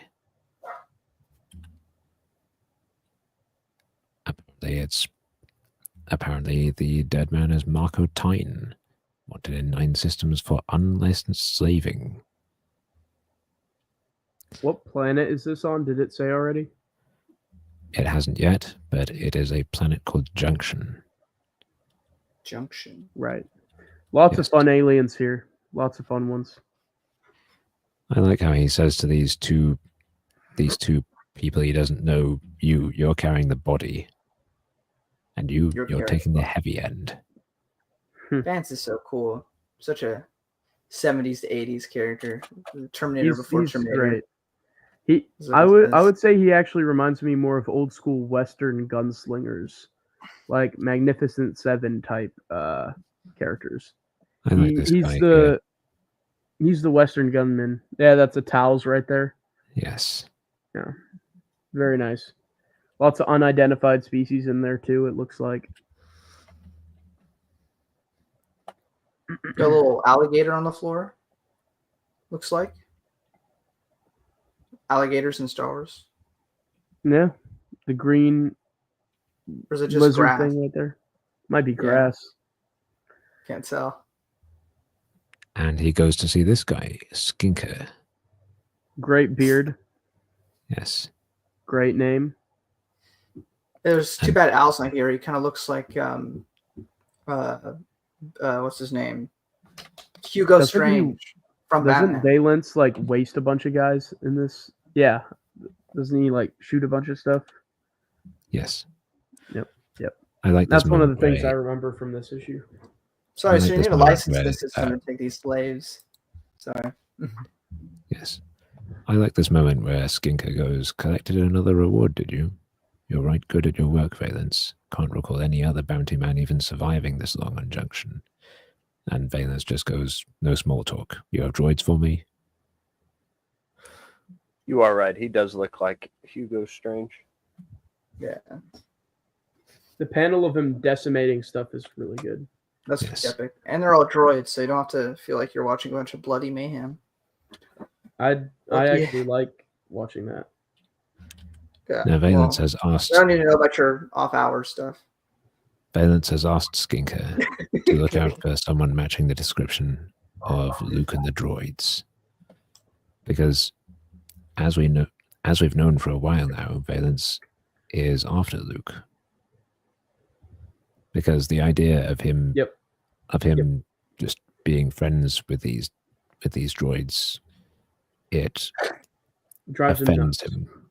Yeah. He's so repulsed by it. That's one of his main motivations in being angry at Luke. Yes. One of the key components to his character. Also, he's kind of giving Mr. Fantastic vibes or Doctor Strange with the silver streak in his hair. And is he always had that? I guess he has, hasn't he? That look. It's pretty cool. It's weird seeing him with his face not burnt off. True. Yeah. He does look a bit different in this issue because last time he was drawn by Walt Simonson.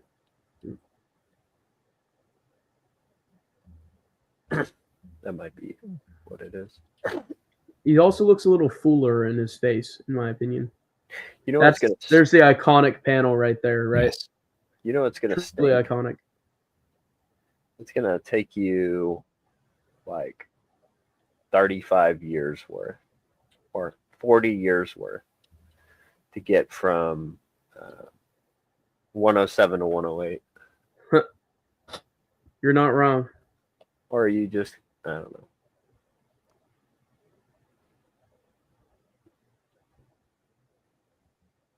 And then moving on. Yes. So here we have Luke and C-3PO out in space, and they run into a Star Destroyer. By the way, your cousin Yinna says it seems like there's a philosophical clash between Yeah, it's one Val of and the Luke on main. ethical treatment of droids. It's one of the main driving factors of his conflict with Luke. It's one of the main defining elements of his character. That, In at these least comics, for at me. least. Yeah. Yeah. Even in the Wizards of the Coast story about him, he has an entire 6-part Wizards of the Coast short story that expands on his life, and even in that, he just hates droids.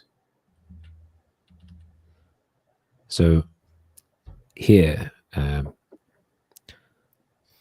Luke escapes the Star Destroyer by pulling one of Han's tricks, threading the asteroids, as it's known. I know we're trying to skip through this, and you can keep going with the panels, but we know because of issue 108 that Vance is still alive, correct? Yeah. Or did he die again? So, Well, he comes back in issue 108. Yeah. He's been away for 'Cause all he- that time. he hates droids, but would he hate the Vong more? Because we never got a story with him during the Vong. So would he have helped against the Vong? I imagine he would, because it's a bigger I think threat. before crafting this, you'd want to read 108. Well, his Okay. his dislike of droids is it's due to all that personal stuff with him. He's Yeah. Yeah. because of the fact that he is a cyborg, and It's Yeah. I think it's an inferiority complex that he has a little bit. Like Plus, plus the galaxy's self-hatred. the galaxy's already racist towards droids because of the Clone Wars. I'm sure Yeah. a bit Yeah. of that already added to it. like surely Wooher, the guy who hated droids in Mos Eisley, he probably was a veteran of the Clone Wars. Did the lore ever officially establish that? Because that would explain an extra reason why he hates droids. I love this guy on the right. Little Yes. adorable guy. Looks like a His name's- Muppet. his Looks name's like Paul. Alex. So this guy's name is All Paul. right. I think that my next haircut should be the guy there with the beard and the bald head. Sorry, I forgot his name already. Begins with the S. Skinker. Skinker, yeah. Got to get a beard first. I do like how a lot of the one-off villains in Marvel Comics, like they come in out of nowhere with like giant cloaks and Dracula robes, and they all just look so. It's such a fun cast, such a fun rogues gallery in these comics, just visually speaking. So Luke and C-3PO arrive on Junction to acquire parts to repair R2. Carrying over from the And- last issue. Yes. And we get this brief interlude with Leia on Yavin.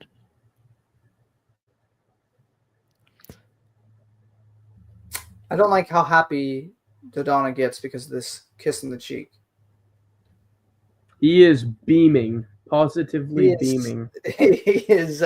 full on pearly Ecstatic. whites. Because he's got to be like another father figure, right? Yeah. So that's a little. I didn't smile that much. He dyed his First beard. Yeah. He's playing with a loaded Sabacc deck. Oh, they're back up at the place. And back up at the place where her father almost killed Ventress. Yes. So during this page, Dodonna wants Leia to stay on on Yavin and argues that that they Too need her important. as Yeah. a symbol of the rebellion, and Leia says, "No, I can do things. I need to be out there helping," and he does concede here and says, "Okay, yeah, you're right." And we resume the stuff here on Junction, and we have what looks like a Kubaz here.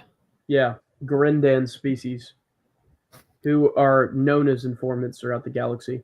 Not to stereotype them, but that's typically their professions. You know, it might help them with their profession if they didn't all wear the same fit. I'm just, you know, You're if not trying to wrong. be You're not wrong. rigorous, it might help you a bit. You're pretty accurate with that assessment. Now Vader is after Luke, or at least he's after the pilot who destroyed the Death Star. Man, he Yep. still doesn't have the last name yet. Mm-mm. No. But so is Valence. Yeah. And so he kills this spy to ensure that he is able to get to Luke before Vader can. Yeah. Look at Luke pumping up all these villains against him already. It's been like, what, a week since episode 4? How long has it been? Like, chronologically speaking. So Luke and 3PO, they have all months. the parts they need. Like a month. But at this point, at least, Luke is not an idiot, and he knows that something fishy is going on with that Skinker. And yes, Valence turns up, and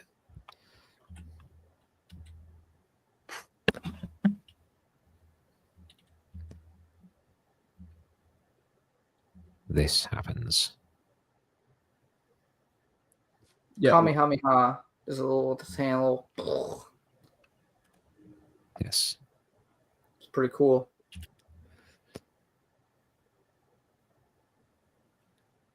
It is pretty cool. Yeah. Nice panel too. Yes. Your cousin Yenna says, I believe it takes the rebels 7 months or a little bit less to evacuate Yavin 4. I do find it a bit funny how rather than going around Luke and he decides to be crotch up at him. Yeah, he just walks of all right. positions. He just walks right over Luke when he didn't have to. absolutely. Why did he do that? He's And then- showboating. Probably, I guess. And then I don't Luke, know. and then Grabs Luke him by the leg. grabs his leg and knocks him over. And turns on his yellow lightsaber, even though it should be blue. I'm glad in this issue he's only turning on his lightsaber and not Leia anymore, like in the last issues. That was really annoying. Much better when it's just lightsabers and bad guys. You Tell me, disagree with boy, that, Alex? which is better? No, it's just your phrasing of the situation is interesting. I like the sound effect there. Frack. Frack, Yes. yeah. Frick Which is frack. also, ironically, that's a cuss word in Star Wars. Interesting hates- theory, droid lover. Cade Skywalker says that all the time, which we'll get That's to such in a a cool million years. shot. Oh, It yeah. shocks you. I like. Even the rebels are called robots as friends. Even the rebel calls robots as friends. I knew it. You're I knew a it. Borg. It's Locutus, guys. The whole Yes, time I was I- searching for you. I like this reaction we get from Valence here. Yeah. He's- A board? He feels a certain way about himself, and he's looking for that reaction in others. Yeah. There's a strong inferiority complex. He doesn't feel like he belongs anywhere. That's the vibe I get. He hates himself. And Yep, so self-loathing. He hates He wants droids, so validation from others. He wants validation for hating himself from Luke. He wants him to be like, yeah, you're a disgusting droid, man. Yeah, exactly. But it's kind of self-sabotaging. Really, It's really an kind of sad. interesting character. Really Yes. sad character, ultimately. There'll be no reward for And- you, boy. Not from the Empire. Not since I killed Darth Vader, Imperial spy. Darth Vader's Imperial spy here, but still worth it to remove a droid-loving hypocrite from the galaxy. Even though Yes, that- you are one. That use of words there, droid-loving hypocrite. Yeah. Makes Luke a hypocrite, though. He's Well, all human. He doesn't believe that I think he thinks that Luke is pretending to feel the way he does about droids. No, he doesn't really view droids as equals. He's just doing it for like I don't know, like what is his motivation like- to do so? It's like when someone hates something so much that they believe that people that love it are actually lying to themselves or they're putting on a front. At least that's the sense I'm getting. I guess so, but like, I guess my thought is, where does Valance, like, what does Luke gain by doing this? Because like half the world doesn't seem to like droids anyway because of the Clone Wars, and it's not like it's helping him be like, in the eyes of the public, like a better figure just because he likes droids. This is like his own personal stance. So I just don't get how somebody as smart as Vance, I guess it's just his anger kind of corrupting him. Yeah. Where he goes, I just don't see the logic in like what benefits Luke by lying about his opinion on droids. Like, it doesn't seem to be any benefit to doing so. But So then C-3PO jumps in. And actually, would you like to read these panels here? Oh, yeah, sure. Let me no. just get Anthony Daniels. Listen, I won't smack you again if you just thank you. Bravery isn't part of my programming, but I can't let you do this, sir. Not Master Luke. 3PO, I Well- thought you went onto the ship. Get out of here, we'll blow you to pieces. Then his advantage will be gone, Master Luke, and you'll be recovered enough to fight. This time, you won't have to have your compassion mistaken for weakness by hesitating. 3PO, do I have to give you a direct command? Get madness. Droids and humans don't behave like this. They don't sacrifice themselves for one another. Perhaps not in your experience, sir. Certainly it's not widely accepted. Perhaps if it were, even being a cyborg might be easier to bear. This is very deep for Star Wars at the time. Yes. This exploration of societal morality in regards to this and ethical values when it comes to droids, and that's pretty deep, pretty heavy stuff for a silly, pulpy comic book series. It shows that there was a lot more to them than meets the eye, a lot beneath the surface. There was some actual good writing here. Additionally, I'm concerned that Alex just insinuated that he gets physically violent with Anthony Daniels. That is a new twist to the tale, one that I don't particularly enjoy. I'm just adding to the lore. But actually, here's another thing that I just thought was interesting. The expanded Magneto universe.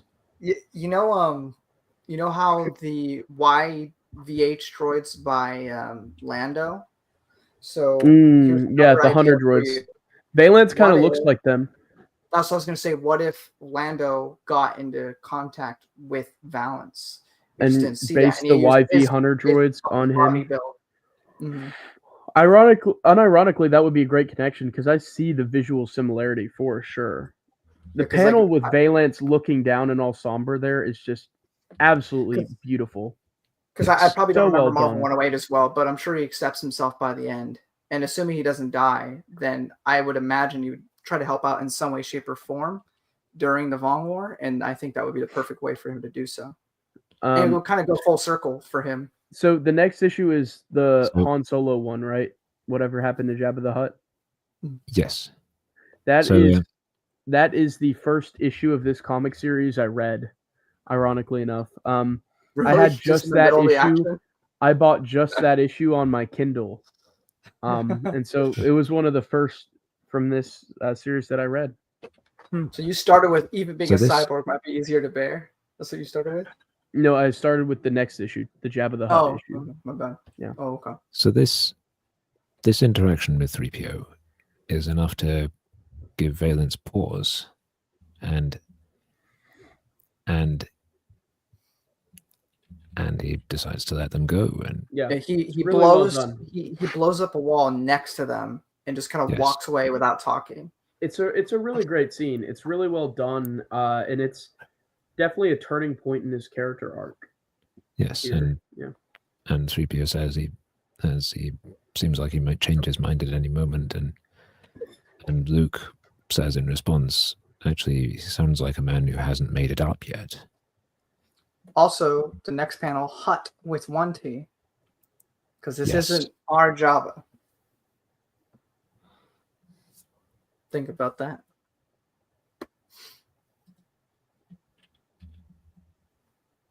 That's a great cover for this. Yes. Although I'm not sure why Luke has two lightsabers here. He's holding one and he's wearing one. Yeah, that's a little weird.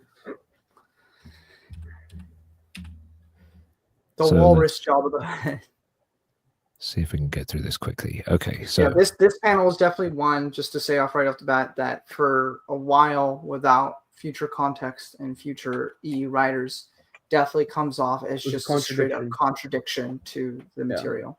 But as with everything, the Mosat Benid retcon was huge because it Yeah. established that Mosat Benid basically cosplayed as Jabba and would pretend to be Jabba to make dealings with people. So that's a good way. This is the first visual depiction of Jabba the Hutt in expanded universe lore. In Star Wars lore, this is the first visual. Well, sorry, second. well, we saw him in the New Hope adaptation, right? Yeah, exactly.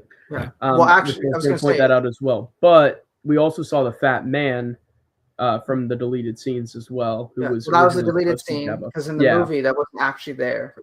So Yeah, until the we never special actually- edition where Yeah. they CGI'd Jabba and brought him in. But that being said, this seemingly is a contradiction for years until they established that Mosat Benid, one of Jabba's henchmen, just goes around and takes on Jabba's name to do dealings for Jabba. Really good explanation. Takes the contradiction away. I dig it overall. Yeah. Yes. Also, we got a white Yeah. eye Han Solo because for some reason they Yeah, didn't put Han it looks actually, whoa, that's so weird. He looks like someone I know there. I'm not gonna say who. That's not a great look. Whatever happened What to is this Jabba to the the Hutt? person you know? Whatever Answer. happened to Jabba the Hutt? He is alive and well and trying to kill Han Solo on an obscure planet called Orlean. This is the one with the mites, right? Yes. Yeah. So we haven't seen any of Han in the last few issues, not since the hot end minute. of the Wheel arc. That's right. And here we learn what he's been up to. Yeah, I just remember him and Chewie like yelling at each other through most of this issue, like Yes. quippy banter, but it's basically just yelling at him for most of it. So they've been hiding on Orlean for a while now, Hmm. and they're under attack by Mosat Benid and his lackeys. And Chewbacca looks like Gimli the dwarf in most of this. I was once many things: a human, a walrus, and a hut.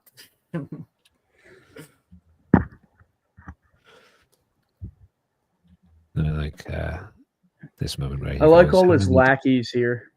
How many? They're do we they're lose really this cool. time? How many did we lose this time? Oh my Only gosh, that's a perfect Only voice. Scud, Jabba. But if you just let us attack full force with proton grenades, we could. Can you go back to the other? Falcon. I remember Han Scud. Can you Solo. go back up to the previous panel so we can see? Yeah. So which one is Scud of those two? Go down. Let's see who Scud It was. is- The red one, maybe. So there are two here on the left. Yeah. So that would be. So one of them lived, maybe. Maybe that's that one here in the middle. Maybe. Maybe. Yeah. And then look at the alien designs of his henchmen, his lackeys. They're really unique. I enjoy them all. They're the fun. blue guy with the eye stalks, the green Can weird any thing, of you and thugs do furry anything little thing. about it? So So they want to kill Han and Chewie, but they want the Millennium Falcon intact. Valuable asset. A bit of ancient history from Star Wars #2, Archivist Archie. Yes. Yeah, it's yeah. Because they did get around to paying back the credits that they owe Jabba. Because they well, first they had the reward stolen by Crimson Jack, and then they lost their winnings on the wheel because they used it to ram a group of stormtroopers.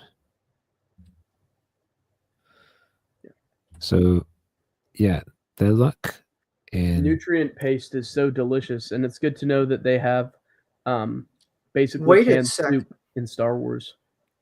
Okay, so 1 second. I know we got to get through this, but I didn't realize, because we've been doing this stream, I don't think I really talk to Star Wars fan animations that much, if you all know him on YouTube.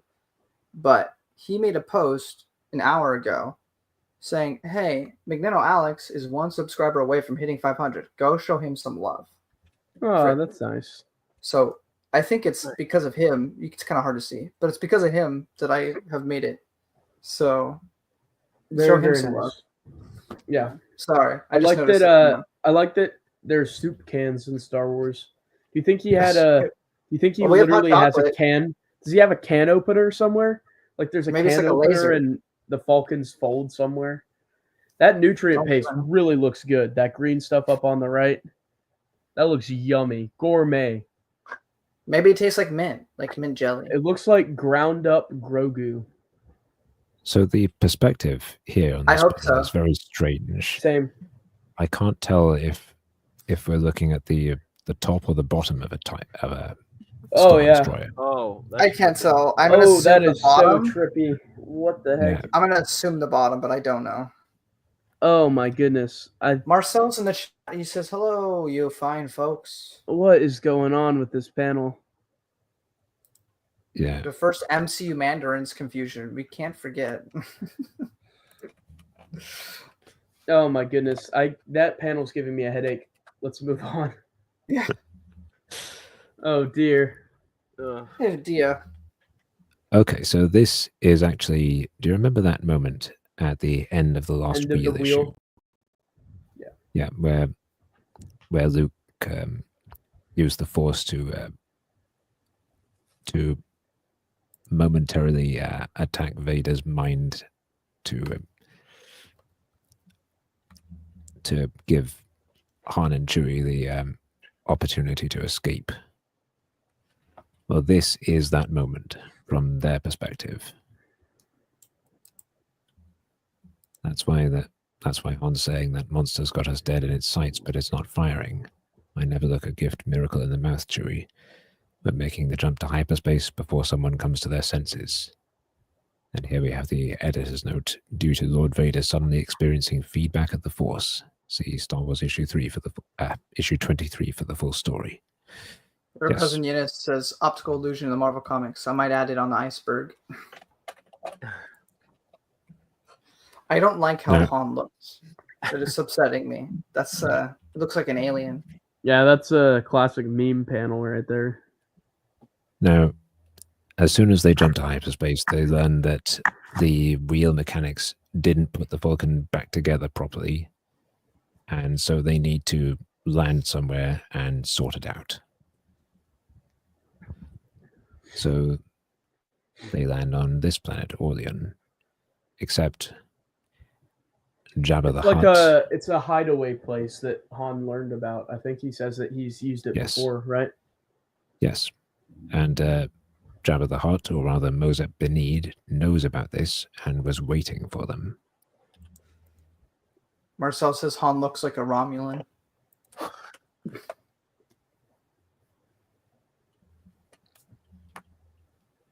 Oh, I like this little umbrella device here. That is Okay. neat. That's really That's neat. quite funny too. Huh. Only for him. Only for him. Well, Han, my And- boy, this moment has been dreadfully long coming. And On that my catches us boy, up. you don't have a space umbrella. You Also, want my Mozep's ship is You're Mozep gonna Binny's get ship wet out there. is called the Void Raker. I like that. the Void Raker. That's I like that too. I can just smell the off as someone who has dogs. When they get in the rain or get wet, they smell awful.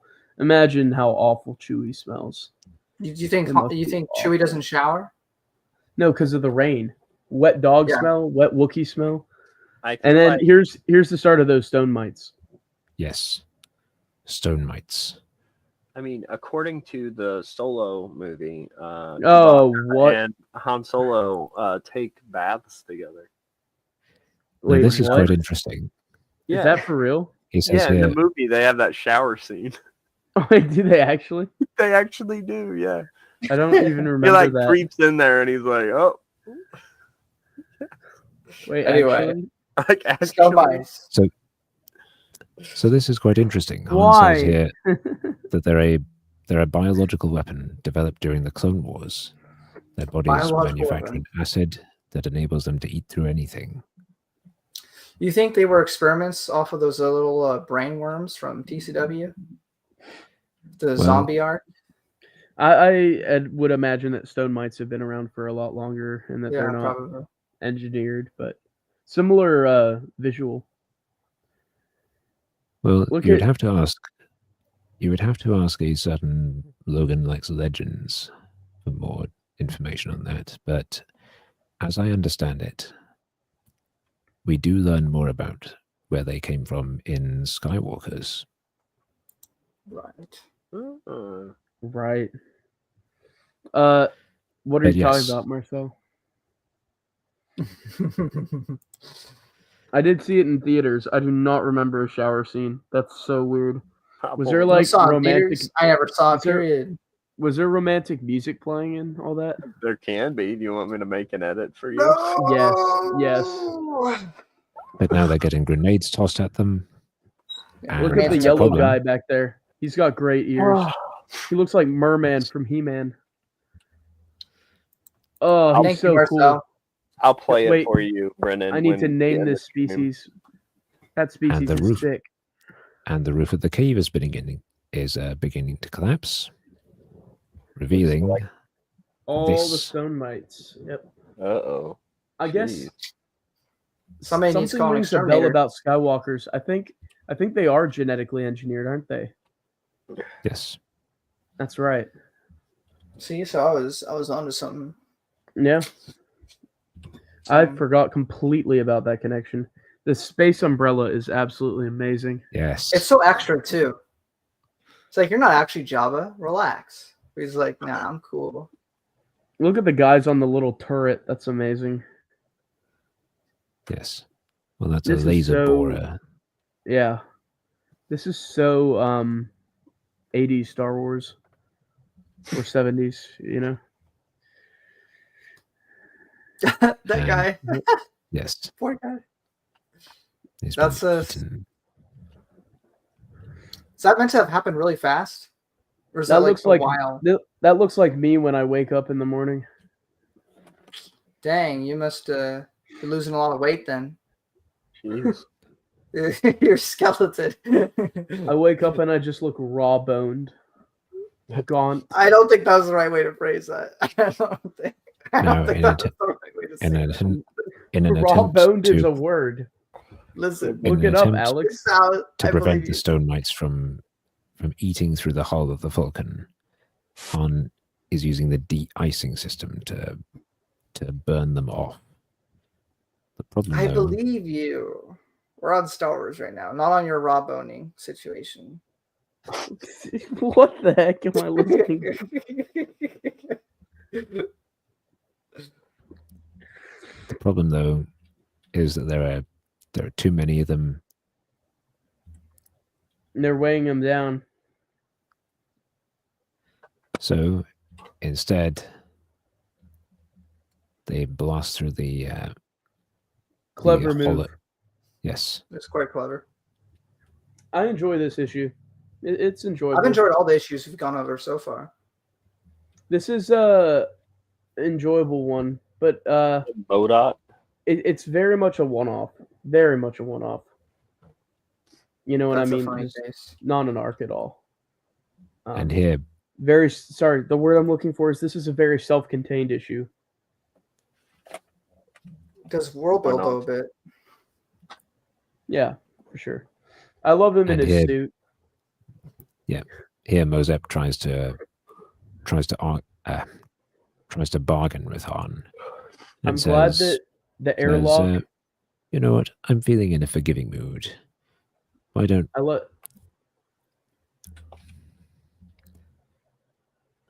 I like that the airlock on the next page is written in High Galactic Standard and not in Orabesh. yes? Yeah.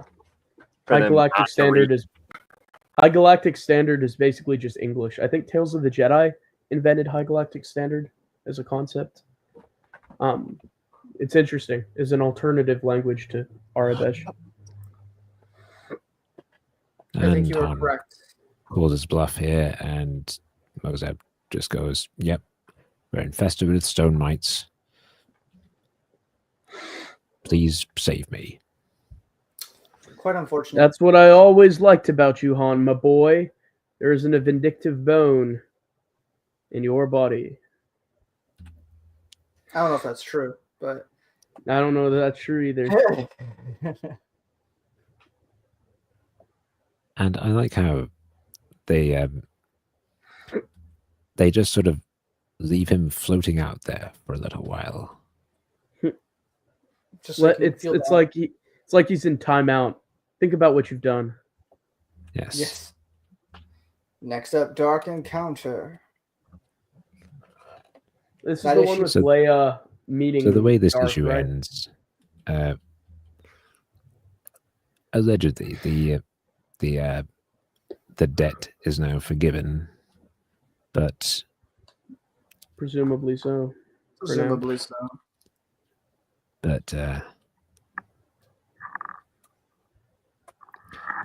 Well, here it ends with mentally he calculates the likely offer, automatically cuts it in half, elects to wait an hour to make it look good, and begins planning for another day when he'll have the upper hand.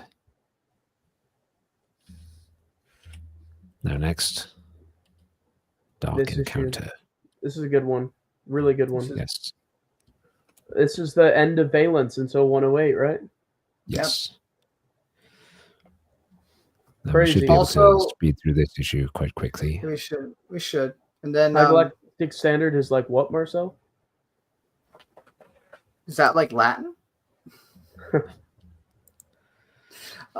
But yeah, I know we're going in publication order, but when we get to 108 or 107, we're just gonna do 108 after because it's the end of the I arc. was gonna I ask. okay. Yeah, we don't need to wait all the way. You don't have to we wait are- 50 years worth. The entire Like we did. expanded universe. It's over. Yeah, I won't do that to everybody. Wait, I'll just what? finish. Sorry. Now, I do have You a said I'll question. show what? you after. He was saying that he's not going to wait the entire expanded universe to conclude the 108. Marvel issue 108. We'll just do it after 107. Oh, But- why? Because we are Because- going in release order. I know, but I just want to conclude the Marvel issues. You know, I don't want to wait on You don't want to delay gratification. it. I mean, we had to wait. I don't want to make other people wait. All right, we'll go on with the story. Okay, so they have These are captured some this buff Imperial. stormtroopers. They've captured this rebel spy, who is being tortured by Vader, evidently, and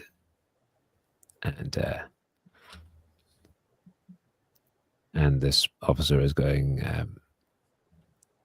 "What's the matter with you? Don't tell me veteran stormtroopers haven't heard screams before." He's telling them to mind their own business, basically. And I like this. They have, but somehow not like these. Not screams twisted out of a man's very soul by a master manipulator. Definitely some force work at play here. Yes. Then we have Darth Vader, Lord of the Sith. The ability to resist is always fascinating. by Vermis. Is that what it says? Vermin, I think it's Wormis. Oh, Worms. And That's a fun panel of him. Yeah, really well designed. I wonder if I might be excused, Lord Vader. I seem to have a touch of indigestion. yes. Um, Yes, I would have that Marcel- seen to Wormis. Most people Sorry, get Marcel. indigestion after a meal, not before. I didn't see it. What was the question? I didn't see the question. You were just asking about the High Galactic Standard. If like, is it Latin? Like, what does it mirror? I think doesn't High Galactic Standard just mirror English? It mirrors English. It's supposedly basic, is what's being transcribed. Because English speakers are basic. So. Wow. Okay. Just kidding. So they get a name from this rebel spy. The Right. name of a deserter called Tyler Lucian. Yep. Who? Lucian? Yes. That's a fun. He's descended from Lucian Dre from KOTOR. who, like as actually- we're, I don't think that's No. confirmed, but that'd be fun. No. Yeah, fun. who, as we're about to learn here, Valence is also after. And Right. I like It's this interesting. here, where this guy's got the blaster here, and Valence just That guy's That's outfit is nice. quite something. It looks like a pirate. And he's a republic or rebellion spy. Is that correct? Or is he just wanted? He looks like he's Who, like Aladdin. who Tyler Lucian. Yes. How did- He's a rebel I don't see deserter. that. Rebel deserter. Like his garb, Yes. his dress. I was gonna say it's interesting because there's a character called Lucian. No, Luthen. Sorry, in Andor. I was like, oh, connection, making it more canon. Sorry. We forgive you, Brady. A lot of fighting in this one. I'm unrepentant. Valence gets shot in the head a lot. Yeah, but he's a droid, so he can take it, I guess. But yeah, he does. I think he doesn't like feel the need to, I guess, dodge because he can just kind of take it. Well, he's got his hand stuck at the moment. Yeah, because he punched. That's it a into- funny panel. That's a Yeah. funny panel. Yeah, his hand gets stuck and then he gets blasted in the head. And then the moment this guy realizes that, oh, that didn't kill him, he probably got really scared. And then he runs into these stormtroopers and tries to bluff his way past them until they He goes, realize he's a cyborg. "No." And he goes, "Take my hand cannon." Talk to the hand. Talk And to they the hand. And they go a Borg, a miserable cyborg trying to pass. The Borg are They also in Star Wars. The You know, Iskaloni. it's interesting that they would say that, considering Yes. that their second like highest boss in the universe is Darth Vader, who is mostly And who's also a cyborg. robot. So true. Yeah. But do people know that about him? probably not. That's true. They probably It's don't probably. know that. I mean, Could they Darth not hear Vader- the whir of mechanical legs? Wait, We what? I can't don't let know. something like him get away with killing normal organics. And he I says, do wonder how much that they were able to hear his cybernetics, because wouldn't his legs, like the servos, make noise and whir and stuff? unless the Well, that's the suit that kind of his muffles suit. it. Yeah, his suit Yeah. was soundproof. Yeah, and maybe. he says, "Thank you, Trooper. Until now, I didn't think I was certain about my course of action. But now I'm committed.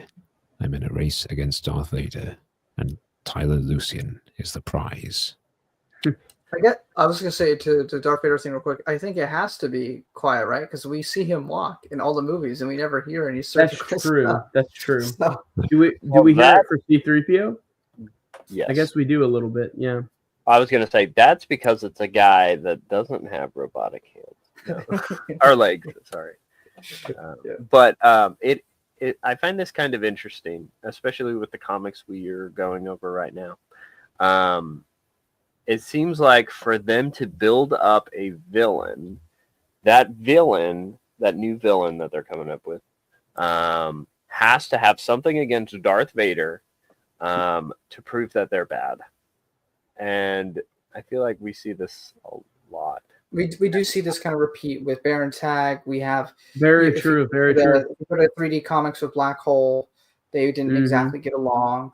We have the same thing here with Vance, who I would say is more antagonistic than straight up villain, I suppose. And I don't think it's just the Marvel era or this. No, it's all eras. Yeah, it's all eras. Yeah, they're still any era that has Darth Vader still alive. Yeah, they're still doing it. Like Caesar new canon. Well, the main plot of the Obi-Wan show is about an Inquisitor that wants to have revenge on Darth Vader. Yeah, because she was a youngling or whatever, which I don't know. Yeah, but like it's just. Do we know what planet or moon this is depicted on here? This is on Centaurus, which is the planet where Luke and Leia bought the ship from Jorman Thode. Right. German pronunciations. I suck at. What was that name again? Jorman Thode. That was in a previous issue, right? Yes. Okay. That sounds very familiar. So this is quite interesting. In the days of the Old Republic, Ruby Flame Lake was a splendid, popular resort, attracting visitors by the thousands to Centaurus from throughout the mid-systems. It's basically Risa from Star Trek. I guess so. Under the hand of the Empire, deeply buried lava beds, which warmed the lake, were tapped for intense industrial purpose.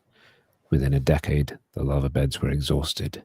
The once sparkling, gem-like waters were opaque, clouded forever by waste. And once elegant guest towers were fallen into ruin and disuse.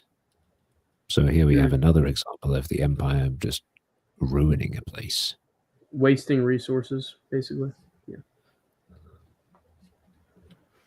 Well, exploiting the resources of a place until there's nothing left. Yep. Decimating local planets and moving on. Yes. And so Tyler Lucian, he fled during the battle of the Death Star because he didn't think there was any hope. He thought, we're all going to die. I need to get out of here if I'm going to. I like that concept. Yes. And then he heard that they won, and now he feels guilty. Yes. And here he goes, one more step is all it would take, an easy plunge into those blood-red waters. Mm-hmm. Slightly undermined by the colorist here, but... Yeah, a little more pink than red. But yes, at least to me. Is that the vibe you get too? Yes. The pollutants in there can dissolve metal in hours. Flesh would surely only take minutes. This is some nice foreshadowing for what's going to happen. Yes. That's a crazy look for that guy. Yeah, I always remembered he had this mullet. Well, I think it's probably safe to assume he's been roughing it for a while. He's got the stubble. He I looks like does anyone here watch WWE? He looks exactly like Shawn Michaels, the Heartbreak Kid from the 1980s. Man, you're going into a fandom I have no knowledge of other than the guy that dresses like the Crow. I like how Undertaker? We get these several panels of him talking to himself, and then Valence turns up and says, "So you do know his name, Lucian, and do you spend every sunset babbling to yourself about it?" Who are you? I know everyone Merle has delivering rations. Merle Yes. won't be providing any more services, Lucian, and you won't be needing any. So Vader is after this guy because he knows the He name knows about Luke. of yes. He knows the name of the pilot who destroyed the Death Star, and that's what Vader wants. Remind me, where does Vader's quest fit into this? I'm This will not happen entirely later. sure. Because Vader's quest, I think, is set before this, and he learns half of the name, and in this he learns the other half, like the So- full name. He learns Skywalker In Vader's quest, he learns Skywalker, but he Luke. doesn't know who, and in this he learns Luke Skywalker. It's like the verification that he needs. Because in Vader's quest, he like kills that parrot man and is able Right. to find it out. Yeah. They also do this again in one of the other either Rebellion or Empire series. So he Do they do it learns of this several times. Yeah, they do it like 3 times. But I it- guess it's it's kind just of been retconned away. Yeah. He's just they Confirming. retconned it to where he learned one half one occasion, one half another, and then verified it. That's what they kind of retconned it as. Which makes sense. Vader wants to back up his sources. You can't trust what Yeah, he just may be a everyone villain, says in but the he Star wants to Wars make sure his galaxy. facts are right. You know. Yeah, So you here- can't trust just anything you hear. Like I heard from Newt Gunray that Padme Amidala was a no good, evil person. I mean, she did, in a way, create the most evil man in the galaxy. No, He created himself. Yeah, She didn't do nothing wrong. she. I would turn You didn't bad turn for him down. Natalie Portman. So here Valence acknowledges up until now, if I favored anyone, it was the Empire. After all, I used to serve them. Yeah, Yes. So Rebel Bombardment turned me into something I hated, a machine. Yes. And why are you doing this? I don't know. I'm giving like a country accent. I can do a country accent if you want. Go for it. Yeah, you So- do the country. You got the same hair. So we got a bit of insight here into where Valence is, and we get a bit more later. Yeah. But for now, When we eventually get to the Wizards of the Coast era in like 2010, so probably in 30 years when this podcast is still going, when we get to the Wizards of the Coast short story material in 2010, there's a 6-part storyline on Valence that expands on all of his backstory here and really fleshes it out. If you haven't read it yet, I'd highly recommend it. It's really great for understanding his psychology and where he comes from and his full origin. It's really well written too. So just throwing that out there. so Vader I think it's arrives, called Valence's Tale. and Well done. Valence is briefly distracted, and Tyler Lucian uses that to run off and hide in that nearby tower. I like the plot idea of this, that Vader and an adversary are seeking the same quarry, and it's kind of a free-for-all between 3 people. 3-way showdown. It's a cool idea. We get another brief interlude on Yavin 4. With those beautiful watchtowers that That they're guy's sitting on for some Willem's reason. back. And R2 is all right. Let's go. Yahoo! Our boy The couple pulled can through. finally be back together. And Luke's just there like, Hmm.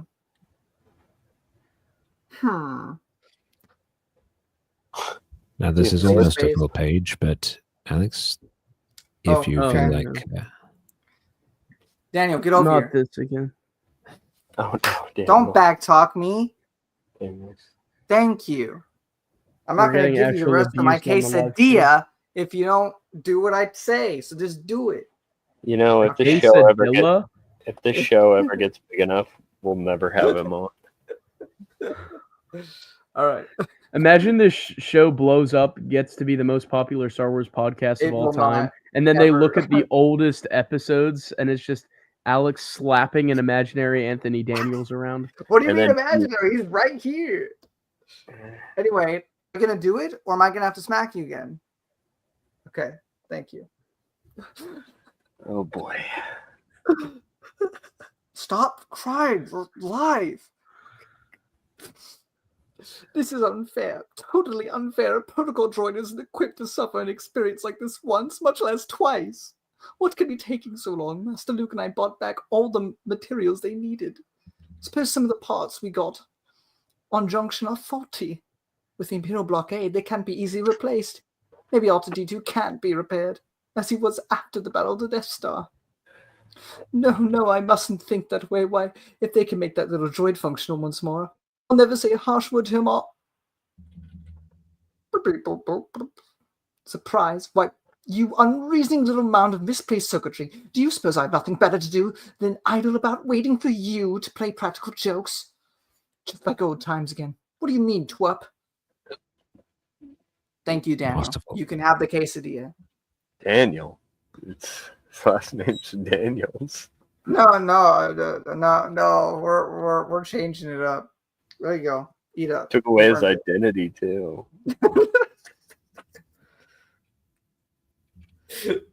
Anyway, back to the important stuff. So here Luke finds out that from General Dodonna that Leia has gone off on a mission elsewhere, and he's not too happy about it. And General Dodonna goes, "Okay, if you need a distraction, I've got a mission for you too, if you want it." And now we resume the action here on Centaurus. And I like this panel. It's a great panel. That is a My fantastic- Vader's always been kind of but I always have to like say specific phrases to get it better. Unfortunately, I did see Jedi Fallen Order, the video game, because I saw a YouTuber play it. So I always do one line from that to kind of get it. We forgive you, Alex. Yeah, I know. But he there's a part of that game where he goes, "You would have made an excellent Inquisitor." You know, I usually do that to get the voice back in step. But that is a funny picture of why is he so scrunched? He looks like Lord Helmet from Spaceballs. You may have wronged Tyler Lucian's name from some rebel spy, but I'm ready to fight to see you. Don't get the Death Star Destroyer's name from him. I believe you found. Oh, we missed a... Wait, what's... Oh. Sorry, I was just checking the previous page to make sure I didn't miss anything important there, but I like this moment here, where they talk for a bit, and Valence goes, "Don't talk, Vader. Defend yourself." And he goes, "Show that you've already noticed. I am. Why else haven't you been able to fire yet? Why else has your weapon become so heavy it is impossible for you to hold? How can you fight against the power of the Force?" Like this. Yes. When he shoots Vader. Wait, can I see the bubble up top? Yeah. It's no small thing to bring Darth Vader to his knees. To his That knees. is true. On some worlds, it might be stuff of legend, but it's not enough. The only time I can think of Vader being at anyone's mercy Star is Killer. Luke in Return of the Jedi, Star Killer in Force Unleashed, and the 8 Jedi that fought him in the Purge comic. But it Those took are the 8 only Jedi to three do so. Yeah. And Valence here. So that's elite company. Valence, Star Killer, Luke Skywalker, 8 Jedi Masters. That's So- pretty elite company. So this is interesting because it's drawing a direct parallel between these two with the dialogue here where Vader says, "Slaying you will be a waste. A bounty hunter with your particular abilities could serve me well." And Valence says, "A useful freak, not unlike your own position with the Empire." Oof. This is pre-Empire Strikes Back. Yeah. So that's really interesting. That works really well with Empire. Because then in Yes. Empire, Vader's using bounty hunters. So that's a absolutely fantastic foreshadowing ultimately, isn't it? It's a bit weird that Vader's lightsaber's purple, but we'll let it go. There's a particular Samuel panel. L. Jackson. He brought out That's where you got the idea. news just for this. So as all this happens, Tyler Lucian watches. Oh wait, if Vader has Mace Windu's lightsaber, that means that Star Wars Theory's fan film is canon. No, don't start. It is. Joe has it on his website. So, yes, and we get another good line from Valence here. That boy you're seeking, destroyed, held out hope of something better, Vader. A time, a life, when even someone like me might not be a freak. A foolish dream, no doubt, but so was destroying the Death Star. This is really well written dialogue, really well written. Like, this confrontation is one of the main things I remember about the whole 100-issue series. I remember this fight vividly. I remember the action vividly. This might be the single best issue that we've read in the series so far. It's probably top 5 for sure. Of the 108, yeah. It's probably top 5. This here showing Vader in motion is fantastic. Valence is an interesting character. The climax that we're going to get to shortly is, of course, like blood chilling. This is really good Star Wars. Really good. Great issue. Agreed. They fight for a bit, and Valence is losing. He's on the ground with a gaping lightsaber wound, and he grabs Vader's leg and tries to drag him into the lake. Yeah. Why does Lucian look like Luke if Luke did hardcore? Lucian looks just like Luke if Luke did hardcore death stakes. He does, kind of. I just want to see. I really like this exchange here. Lunacy, even if I quit now, left you in a cringing coward in the tower, nothing would change. Others in the galaxy will have the same information. If I don't acquire it today, I will tomorrow. And for what will you have sacrificed yourself? Time. And for what will you have done? The boy you seek, the one with the droids, is good, and he's growing. Someday he'll be your equal, or your better. Any delay works in his favor, increases his chances. Any delay. Then balance, there can be no more. But as the lightsaber flashes, the Doom Man rolls, hurtling himself toward the corrosive waters below, hauling the Sith Lord with him. Oh, I like this. Yes. It's like a Terminator 2 a little bit. The scratch. Yeah. And Darth... Wait, can I just read the little... Sorry. In Darth Vader, Vader begins to feel just how heavy a dying man, half human, half machine can be.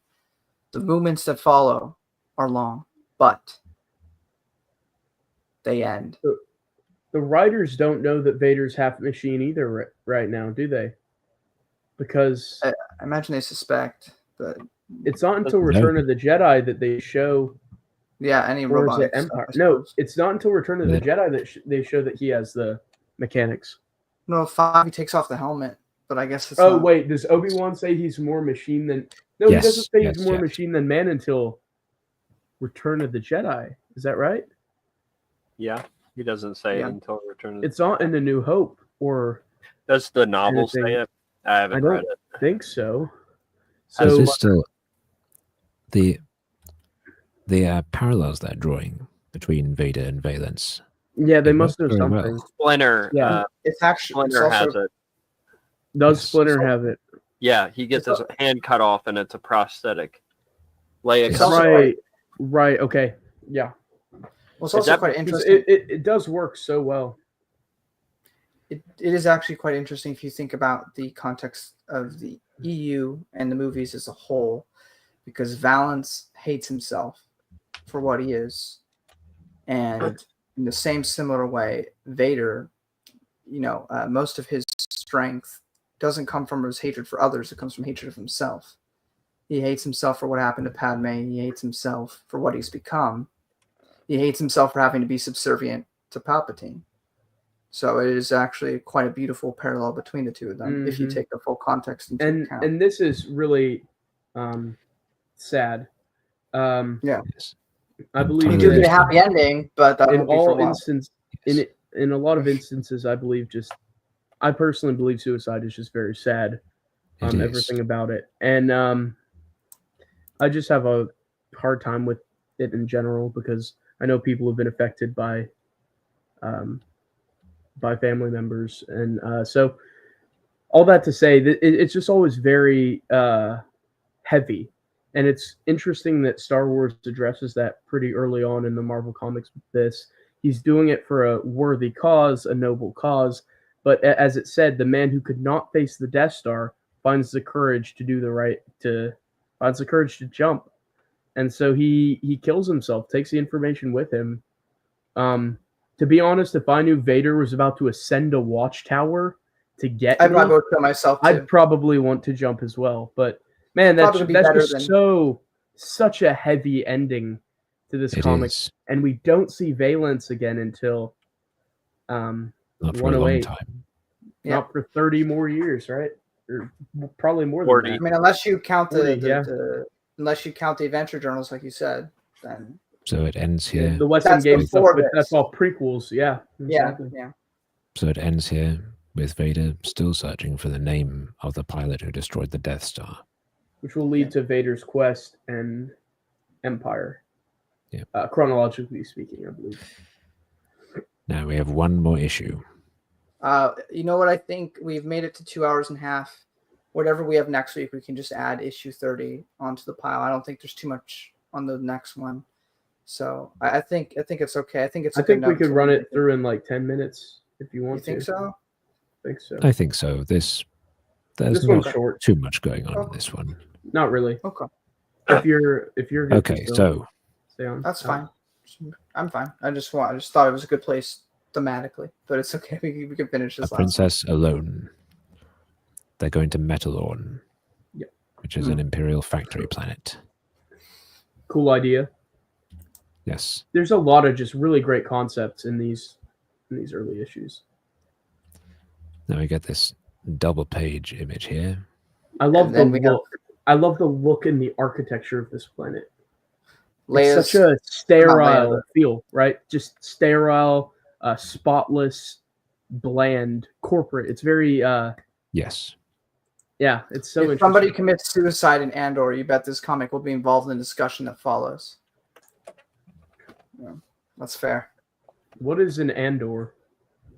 I don't know. What's a Cassian? Is it the guy from Interlude at Darknell? So this little girl, Tammy, she is trying to bury some seeds here, and love her costume with the ears covered. Yes, and her mother runs up and says, "Look, you should be in the learning center. What are you doing?" And they have this brief conversation here where she Can we cosplay this character? I think we'd all look sick in this like white skull cap with earmuffs. They dress like that in Willy Wonka. They do. Why does that stormtrooper look? That stormtrooper looks buff enough to be a Dark Forces trooper almost. Maybe he is. Like they draw the stormtroopers really like big in these comics, you know, looking like linebackers out there. Why is this planet like taking hints from Padme in episode 2 with their fit? Yeah. Oh, yeah. So Tammy goes, "They left some ground uncovered. I've saved some seeds from the breakfast root. I'm going to plant them." And her mother goes, "Nothing can grow on Metalorn. It's a factory planet. Its resources are drained for industry. When it's all used up, the Empire will move to another world." So dang nabbit. Do you think that there could be a trade to where other planets could trade with this planet eventually and bring them new soil, fresh soil? Would that help the planet? Like, presumably once the Imperials would leave and all the soil would be used up, all the nutrients gone, nothing can grow, they're going to starve to death. Presumably, could other planets just send them their soil, like in trade, and help them humanitarian efforts? Presumably the rebels could do something like that once they come to power, right? Replenish the planets? Or is it just dead? Well, as Tammy says here, maybe nothing grows because nobody tries. And we have another example here, and I brought this up during the previous issue of the Empire just sucking every last bit of resources from a given planet, and when it's all used up, just Discarding it. Yes.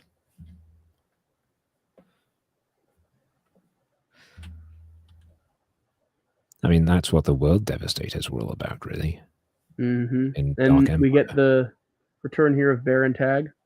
Yes. And since the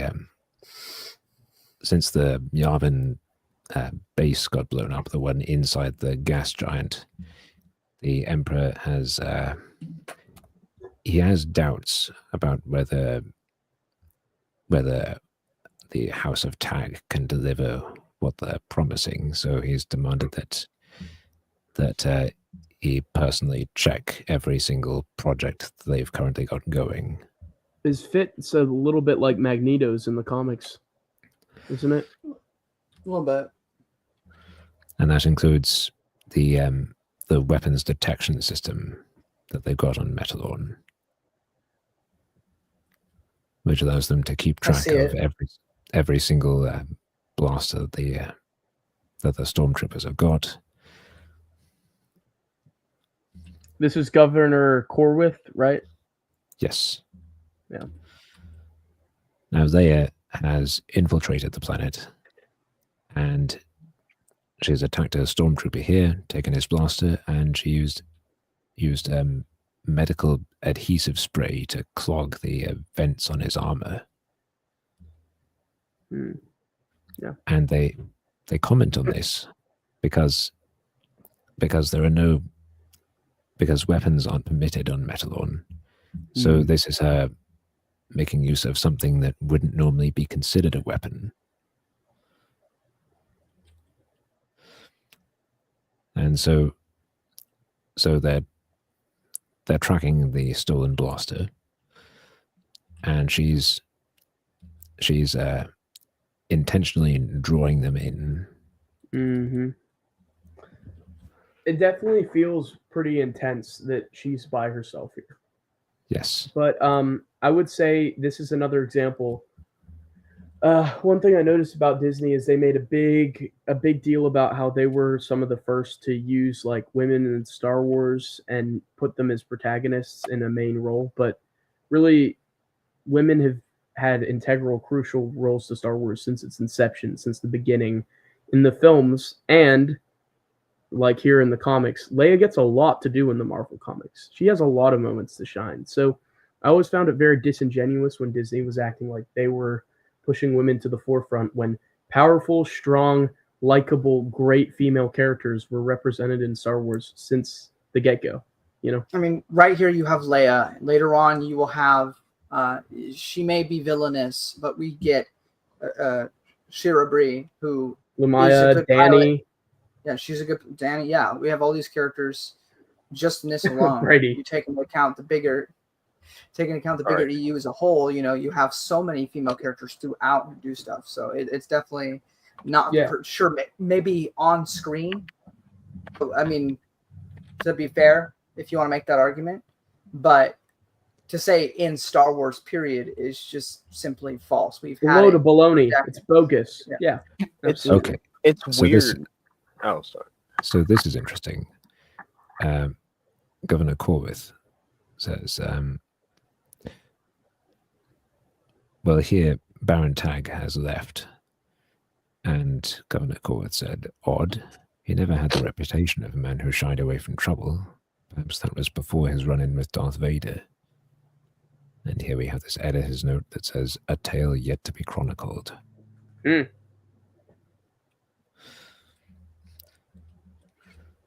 So here we have all these stormtroopers. Why are they so buff? They're I don't know. troopers. Their shoulders are. They're waiting here. This batch of stormtroopers For go to the Leia. gym constantly. Mandalorian And- has gyms. Mandalorian has Planet Fitness confirmed. I like this this silent panel here of this The sheer terror. This officer with this stupid look on his face, realizing, oh, we've been outsmarted. Yeah. So she's done the obvious thing here and abandoned the blaster and used that decoy. Yes. I like the idea that they can track the blasters too. Yes. Meanwhile, she runs off and meets with this man, Professor Arn Harada, who we know is an instructor of hers, and he features prominently in Supernatural Encounters. Actually, he's a contemporary to Arhul, someone who is an instructor to Arhul and to Leia. And Arhul mentions him several times as and credits him for teaching Leia very well. He credits specifically what he credits is, if you remember in the Keeper's world, Leia translates some text, alien text really quickly. And so Arhul credits Arn Harada's training and instruction as why Leia was able to discern that so quickly. So it's a really cool reference. So this guy's pretty special, pretty important. He's a good dude. And smart guy. Leia says, "I'm from your past when you traveled from here to Alderaan to instruct a little girl in galactic history. Leia, Professor Harada, Princess Leia Organa." And he... This is an action point by your cousin Eunice. I just wanted to say real quick, not female creatives, just like they were the spearheads for a lot of the post-Endor stuff. So who wrote the script for Empire Strikes Back with George? A woman. But we'll drop this stuff. I just want to mention it because he made the comment. Yeah. And absolutely. Professor Harada was, he was under the impression that Alderaan was destroyed by a meteor storm. Because that's another thing they're doing here on Metalon. They're controlling the flow of information. They're making sure that they don't even know that there is a rebellion. Interesting. Tag shows up. Yes. And what's interesting here is she recognizes him. She knows who he is. That is interesting. Was he in the Imperial Senate? I wouldn't think so. No. Fair enough. Maybe this insinuates that she's read some mission reports. Maybe. Why does he look like Magneto? Yeah, that's what I said. Oh, did you? I'm sorry. Ugh. No, great minds, Brady. Great minds. Minus the watching Andor part. Oh. It's canon. You convinced me. So here he says... what have I done? Says, while Imperial Governor Corwith was delighting in Metalon's weapons detection system, I decided to get a voice print from the recording unit of that stormtrooper you dispatched. Once that was identified from the known enemies file, it was just a matter of finding which citizen here might have a previous connection to you. And so he's hoping to capture her. Interesting. He's hoping to capture and hand her over to the Empire to, to serve as an apology, I suppose, for the incident at Yavin. Also, Brandon, I think your cousin Eunice means the post-Endor stuff by Joe Duffy and Cynthia. Gotcha. I thought he was talking about this issue specifically. I was like, wow. I always thought this issue was all right, but it felt like I liked that Leia was getting a chance to shine. That bit was great, but overall the story felt a little filler to me.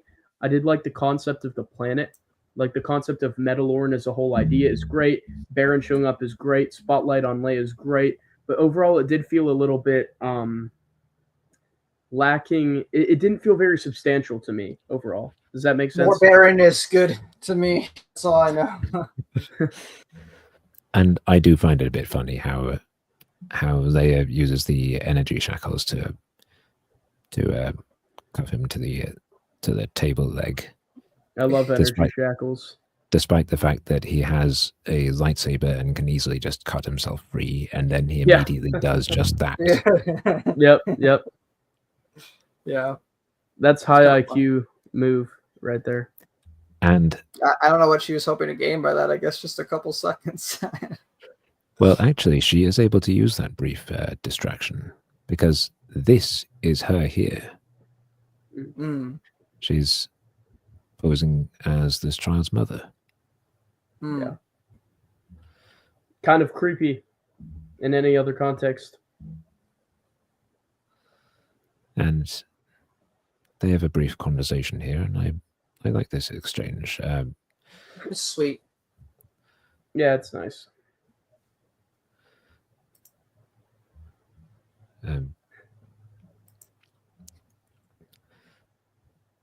Leia says, sometimes when you believe in something enough, you do it anyway.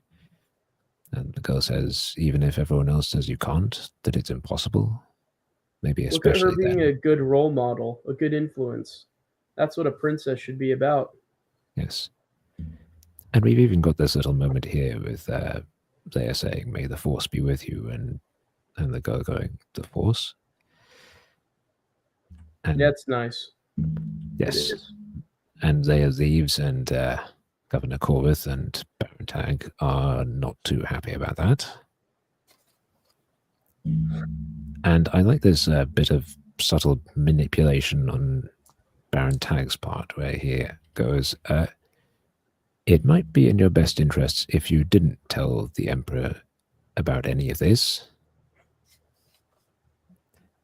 and frames it in a way where where he goes, this would probably be in your best interest, but you don't have to take my advice. Yeah. Because it's But- also in his But really, best interest, yes, of course. exactly. Yeah. Mm-hmm. It's well done. Tag's a interesting character. He reminds me in some ways of is this a weird parallel? He reminds me a bit of Gunray. I don't know I if can that's see a that. weird parallel, but A cooler Gunray. Yeah. he's I'll take Gunray this if he was guy. cool. Yeah. I'll take Gunray this if he guy 1,000 wasn't times with Gunray. Gunray if he wasn't sushi. Bro. Now, Leia's pilot here says, well, we weren't able to do much here.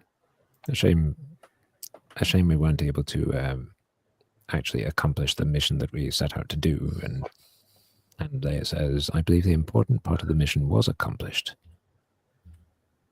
That's nice. And He looks she like a says, bozo, but he's cool.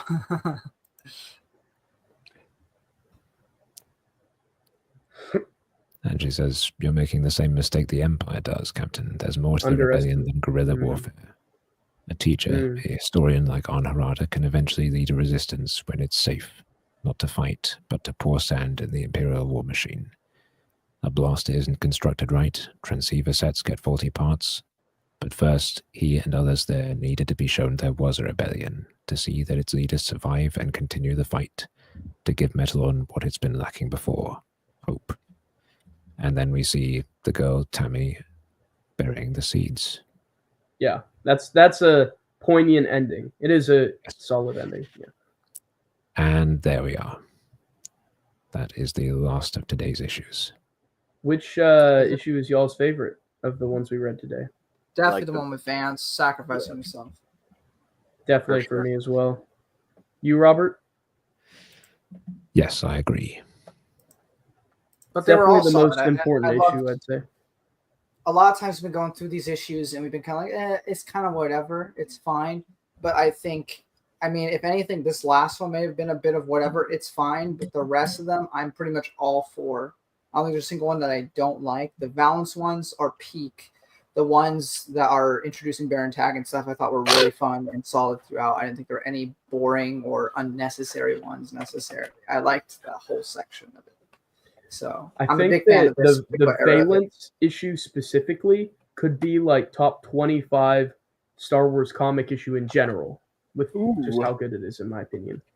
There's a lot of good ones. Republic, Legacy, KOTOR. I mean, maybe of top course, 50. fine Top editions. 50. Brady Fine Editions would know. He goes over many comic books. If you haven't checked out his channel, you definitely should. So more recent ones are more toward the prequel era so far. But that's because he's been coming on here with us talking about the older ones. Well, and X-Wing as well. X-Wing is yes. what we've been doing. Which is going to be real embarrassing when I cross over with you in the future and have to do that and then be like, I gotta be on par with Brady. It's not going to be possible. You just have to invite Brady on, and Brady can say every single thing he said on his podcast. You're right. I will just make the same jokes we make on mine. We'll have to cross over a lore. We'll see the xenomorph in that one issue of the Ferlarian affair. Then I'll bring out my my only supernatural encounters action figure. My xenomorph. And then because Brady will be on this podcast and we'll discuss the same things and make the same jokes, but we'll be included, it will virtually make his episode null and void. Yeah. It'll be our special edition that we created together, Brady. There we go. A fine edition. Our collection. Fine special edition. Exactly. Brady will basically be the resident expert. He'll just pull up like in a suit and tux and be like, "Let's talk X-Wing." Yeah. Or sorry, you'll be in his Aaron Alston fit every time. Yeah.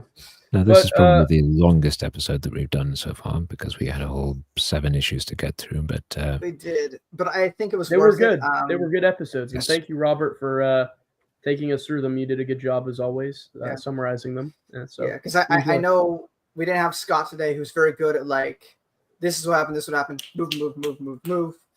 But I think you did quite a good job of taking over that spot since he wasn't here to do so. Yeah, you did a nice tempo, Robert. Good job. Yeah, and I wish I could just make these all like a perfect hour-long thing, but the realistic thing here is if we're going to actually do these stories justice and give them the time of day that they deserve, since most of the stuff gets overlooked by many Star Wars fans today. Like, look, I know Andor's coming out right now. I don't watch it, but I know a lot of people are enjoying it. But like all that stuff's coming out right now. I know people say it's one of the best things that's come out live action wise, and I believe them. I'm just not going to watch it because I'm a stubborn bastard. You canon, but Brendan can confirm. But I will say, big news. I mean, hey, Sheep Talk says it's good, so it must be. He hates on everything. So I'm just kidding. But I think Sheep Talk is a pretty good objective reviewer overall. Yeah, and he says Andor's fantastic. So anyway, but my point is just that a lot of these shows or a lot of these comics, the older they get, and the EU itself, even more the newer stuff. If you think back to like 2008 and stuff, 2005. Even Razor's Edge is 11 years old. Razor's Edge. Exactly. Sad. And less people are reading these days. So as the years go by, these comics will get more and more forgotten unless people keep talking about them. So I don't mind that sometimes we reach 3 hours here. I know people have lives. They got to do other stuff. So, making it shorter when possible, we should. But I also think it is, especially for these particular issues. Some of the issues we talked about in the past, we probably could have blazed through faster because there wasn't much meat there. But this was worthy of 3 hours, I think. I think it was worth the time. We spent an hour on Cantina Communications. Yeah, so, if Cantina Communications can get an hour, I think Balance deserves his fair share of time to be discussed, especially because he's one of the most nuanced characters of the late 70s era of Star Wars that we've had so far. So, honestly, hot take, he might be more layered than any of the characters in Episode 4, besides maybe Obi-Wan. Until we get Episode 5 and 6, that would kind of flesh them out. And you're not wrong. I might die on that hill, but you're maybe not wrong. As far as complex and layered and nuanced, Valence is a fascinating exploration. Han and Obi-Wan may be the only ones that. Yeah, Han and Obi-Wan may be the only ones in the original movie that could even. Han has ambiguous morality. Obi-Wan has a mysterious past. There's layers there. He has this relationship dynamic with Luke and Vader, obviously. That's from decades in the making. But other than that, I think Valance is definitely a more interesting character than Luke. Like, at least episode just 4 counting episode versus 4 the comic. Itself. Yeah. Yeah. So. Yeah. But yeah. But yeah, I know it's hard to sit down and it's hard to get people together and sit here for 3 hours and talk about something. It's also hard to get people with an attention span to sit here and listen to us blabber on for 3 hours. But I just say, like, yeah, I know it went on for a long time, but I think we're not did doing it for justice them or for ourselves. We're doing it for these stories that these for the writers preservation of did, it, right? you know? Yeah. You know, I have done nothing important in my life, and who even knows if this is really important in the grand scheme of things. But at the very least, if I die one day, I can say, look, I preserved a little bit of history on YouTube till YouTube ceases to exist. So I think that's a worthy cause to some extent. So I'm glad we talked about these. I love Valance. I can't wait till we see him years down the line when we finally get to 108. I mean, it won't take too long since I'm going to do it after 107, but it's still going to be quite a bit before That'll we get still to be that. years probably because of Yeah. West End games. So, yeah. Yeah. So, but yeah. So thank you all so much for watching. Next episode will probably be shorter. I don't think it will require as much concentration and effort. But yeah, it's been a pleasure talking to all of you. It's been a pleasure to everyone watching. Thank you again for 500 subscribers. That's also another reason why this one deserves 3 hours, because this on air was the episode where I reacted to getting 501 subscribers. So that was pretty neat. And Good job, yeah, Alex. I'm So going to be next moving. time- Yeah. Next time we've Next got time. 2 newspaper strips. We've got Tatooine Sojourn and Princess Leia Imperial Servant. Imperial Servant, right? Yeah. Yeah, I don't That's think those the will one. take Is a ton of Imperial time. Servant where the Moff's wife shows up? Yes. That's right. Yeah. Tatooine hard. Sojourn was mid from memory. What are you but- doing? What are you doing, like Brady? it. What is this? Oh God. Are we ending it off with this? I'm so.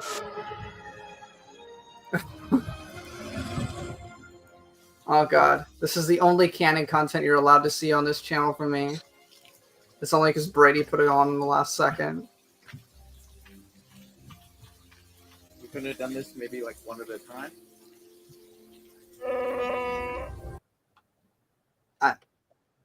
Well, now I want to die. That's pretty funny. I won't lie. But They That could was- it fit was a in good- the EU as well, but I mean, that scene in a Why? vacuum, I get. I mean, Brady has better What- clips. What purpose does Hey, that you're serve? builds the character. Oh no, we talked about you guys were saying that Chewbacca smells, and I said no, he doesn't. He takes showers with all Oh, the time, and so I was. Yeah, and that's true. I mean, Dang. Han didn't seem to Not give any just- reaction. wait. You showed us one instance. What do you mean all the Listen, time? listen. That continued That is the first after time the that they one met. occasion? He's washing off the mud that was on him from when he saved him. So if he does that once, Alex, it's like can you time it so that the stream ends at exactly 3 hours? you need more content. Try.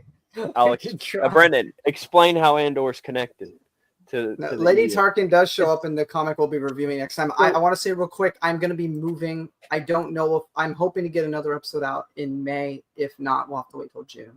Go ahead, Brendan. So that might actually work because in May I have an online college course to take before going to college. I have a How is have Andor a, connected? math class. But Andor's not connected to the EU. The show Andor is not EU canon, but in Interlude at Darknell, there is a character that has a code name, and that code name happens to be the same code name that Cassian Andor, the character, goes by. So inferring, based on that inference, we can assume that Cassian Andor as a character exists within the expanded universe as an operative of Jan Dodonna in Interlude at Darknell. That being said, I do not believe that means the entire show is therefore canon to the EU, because that would imply that Rogue One is, and Rogue One contradicts Death Star, Dark Forces, Lethal Alliance. So, yeah, that's my piece. But So would Joe- Catalyst by Lucino. That would probably contradict Death Star. We've already so. seen the anime, sir. We're not doing it again. We've already seen it. We've already done it. We're not doing this again. We're not doing. For you I to was fill in told by everyone Brennan said Andor was king. 80 seconds. Who is saying that? I never said that in my life. I've never said that. No, Jedi Master. no. Not this Now again. you die. It's That's enough extended. Why of is- that. Why does he continued sound like that? No, you die. Because it's a white person voicing him. Anyway, that's gonna be it. Love you all. These Bye. comics were good. Oh no, we reached 3 minutes, 3 hours, and We're still going. We're still live. Alex, did you not I click the ended the button? stream.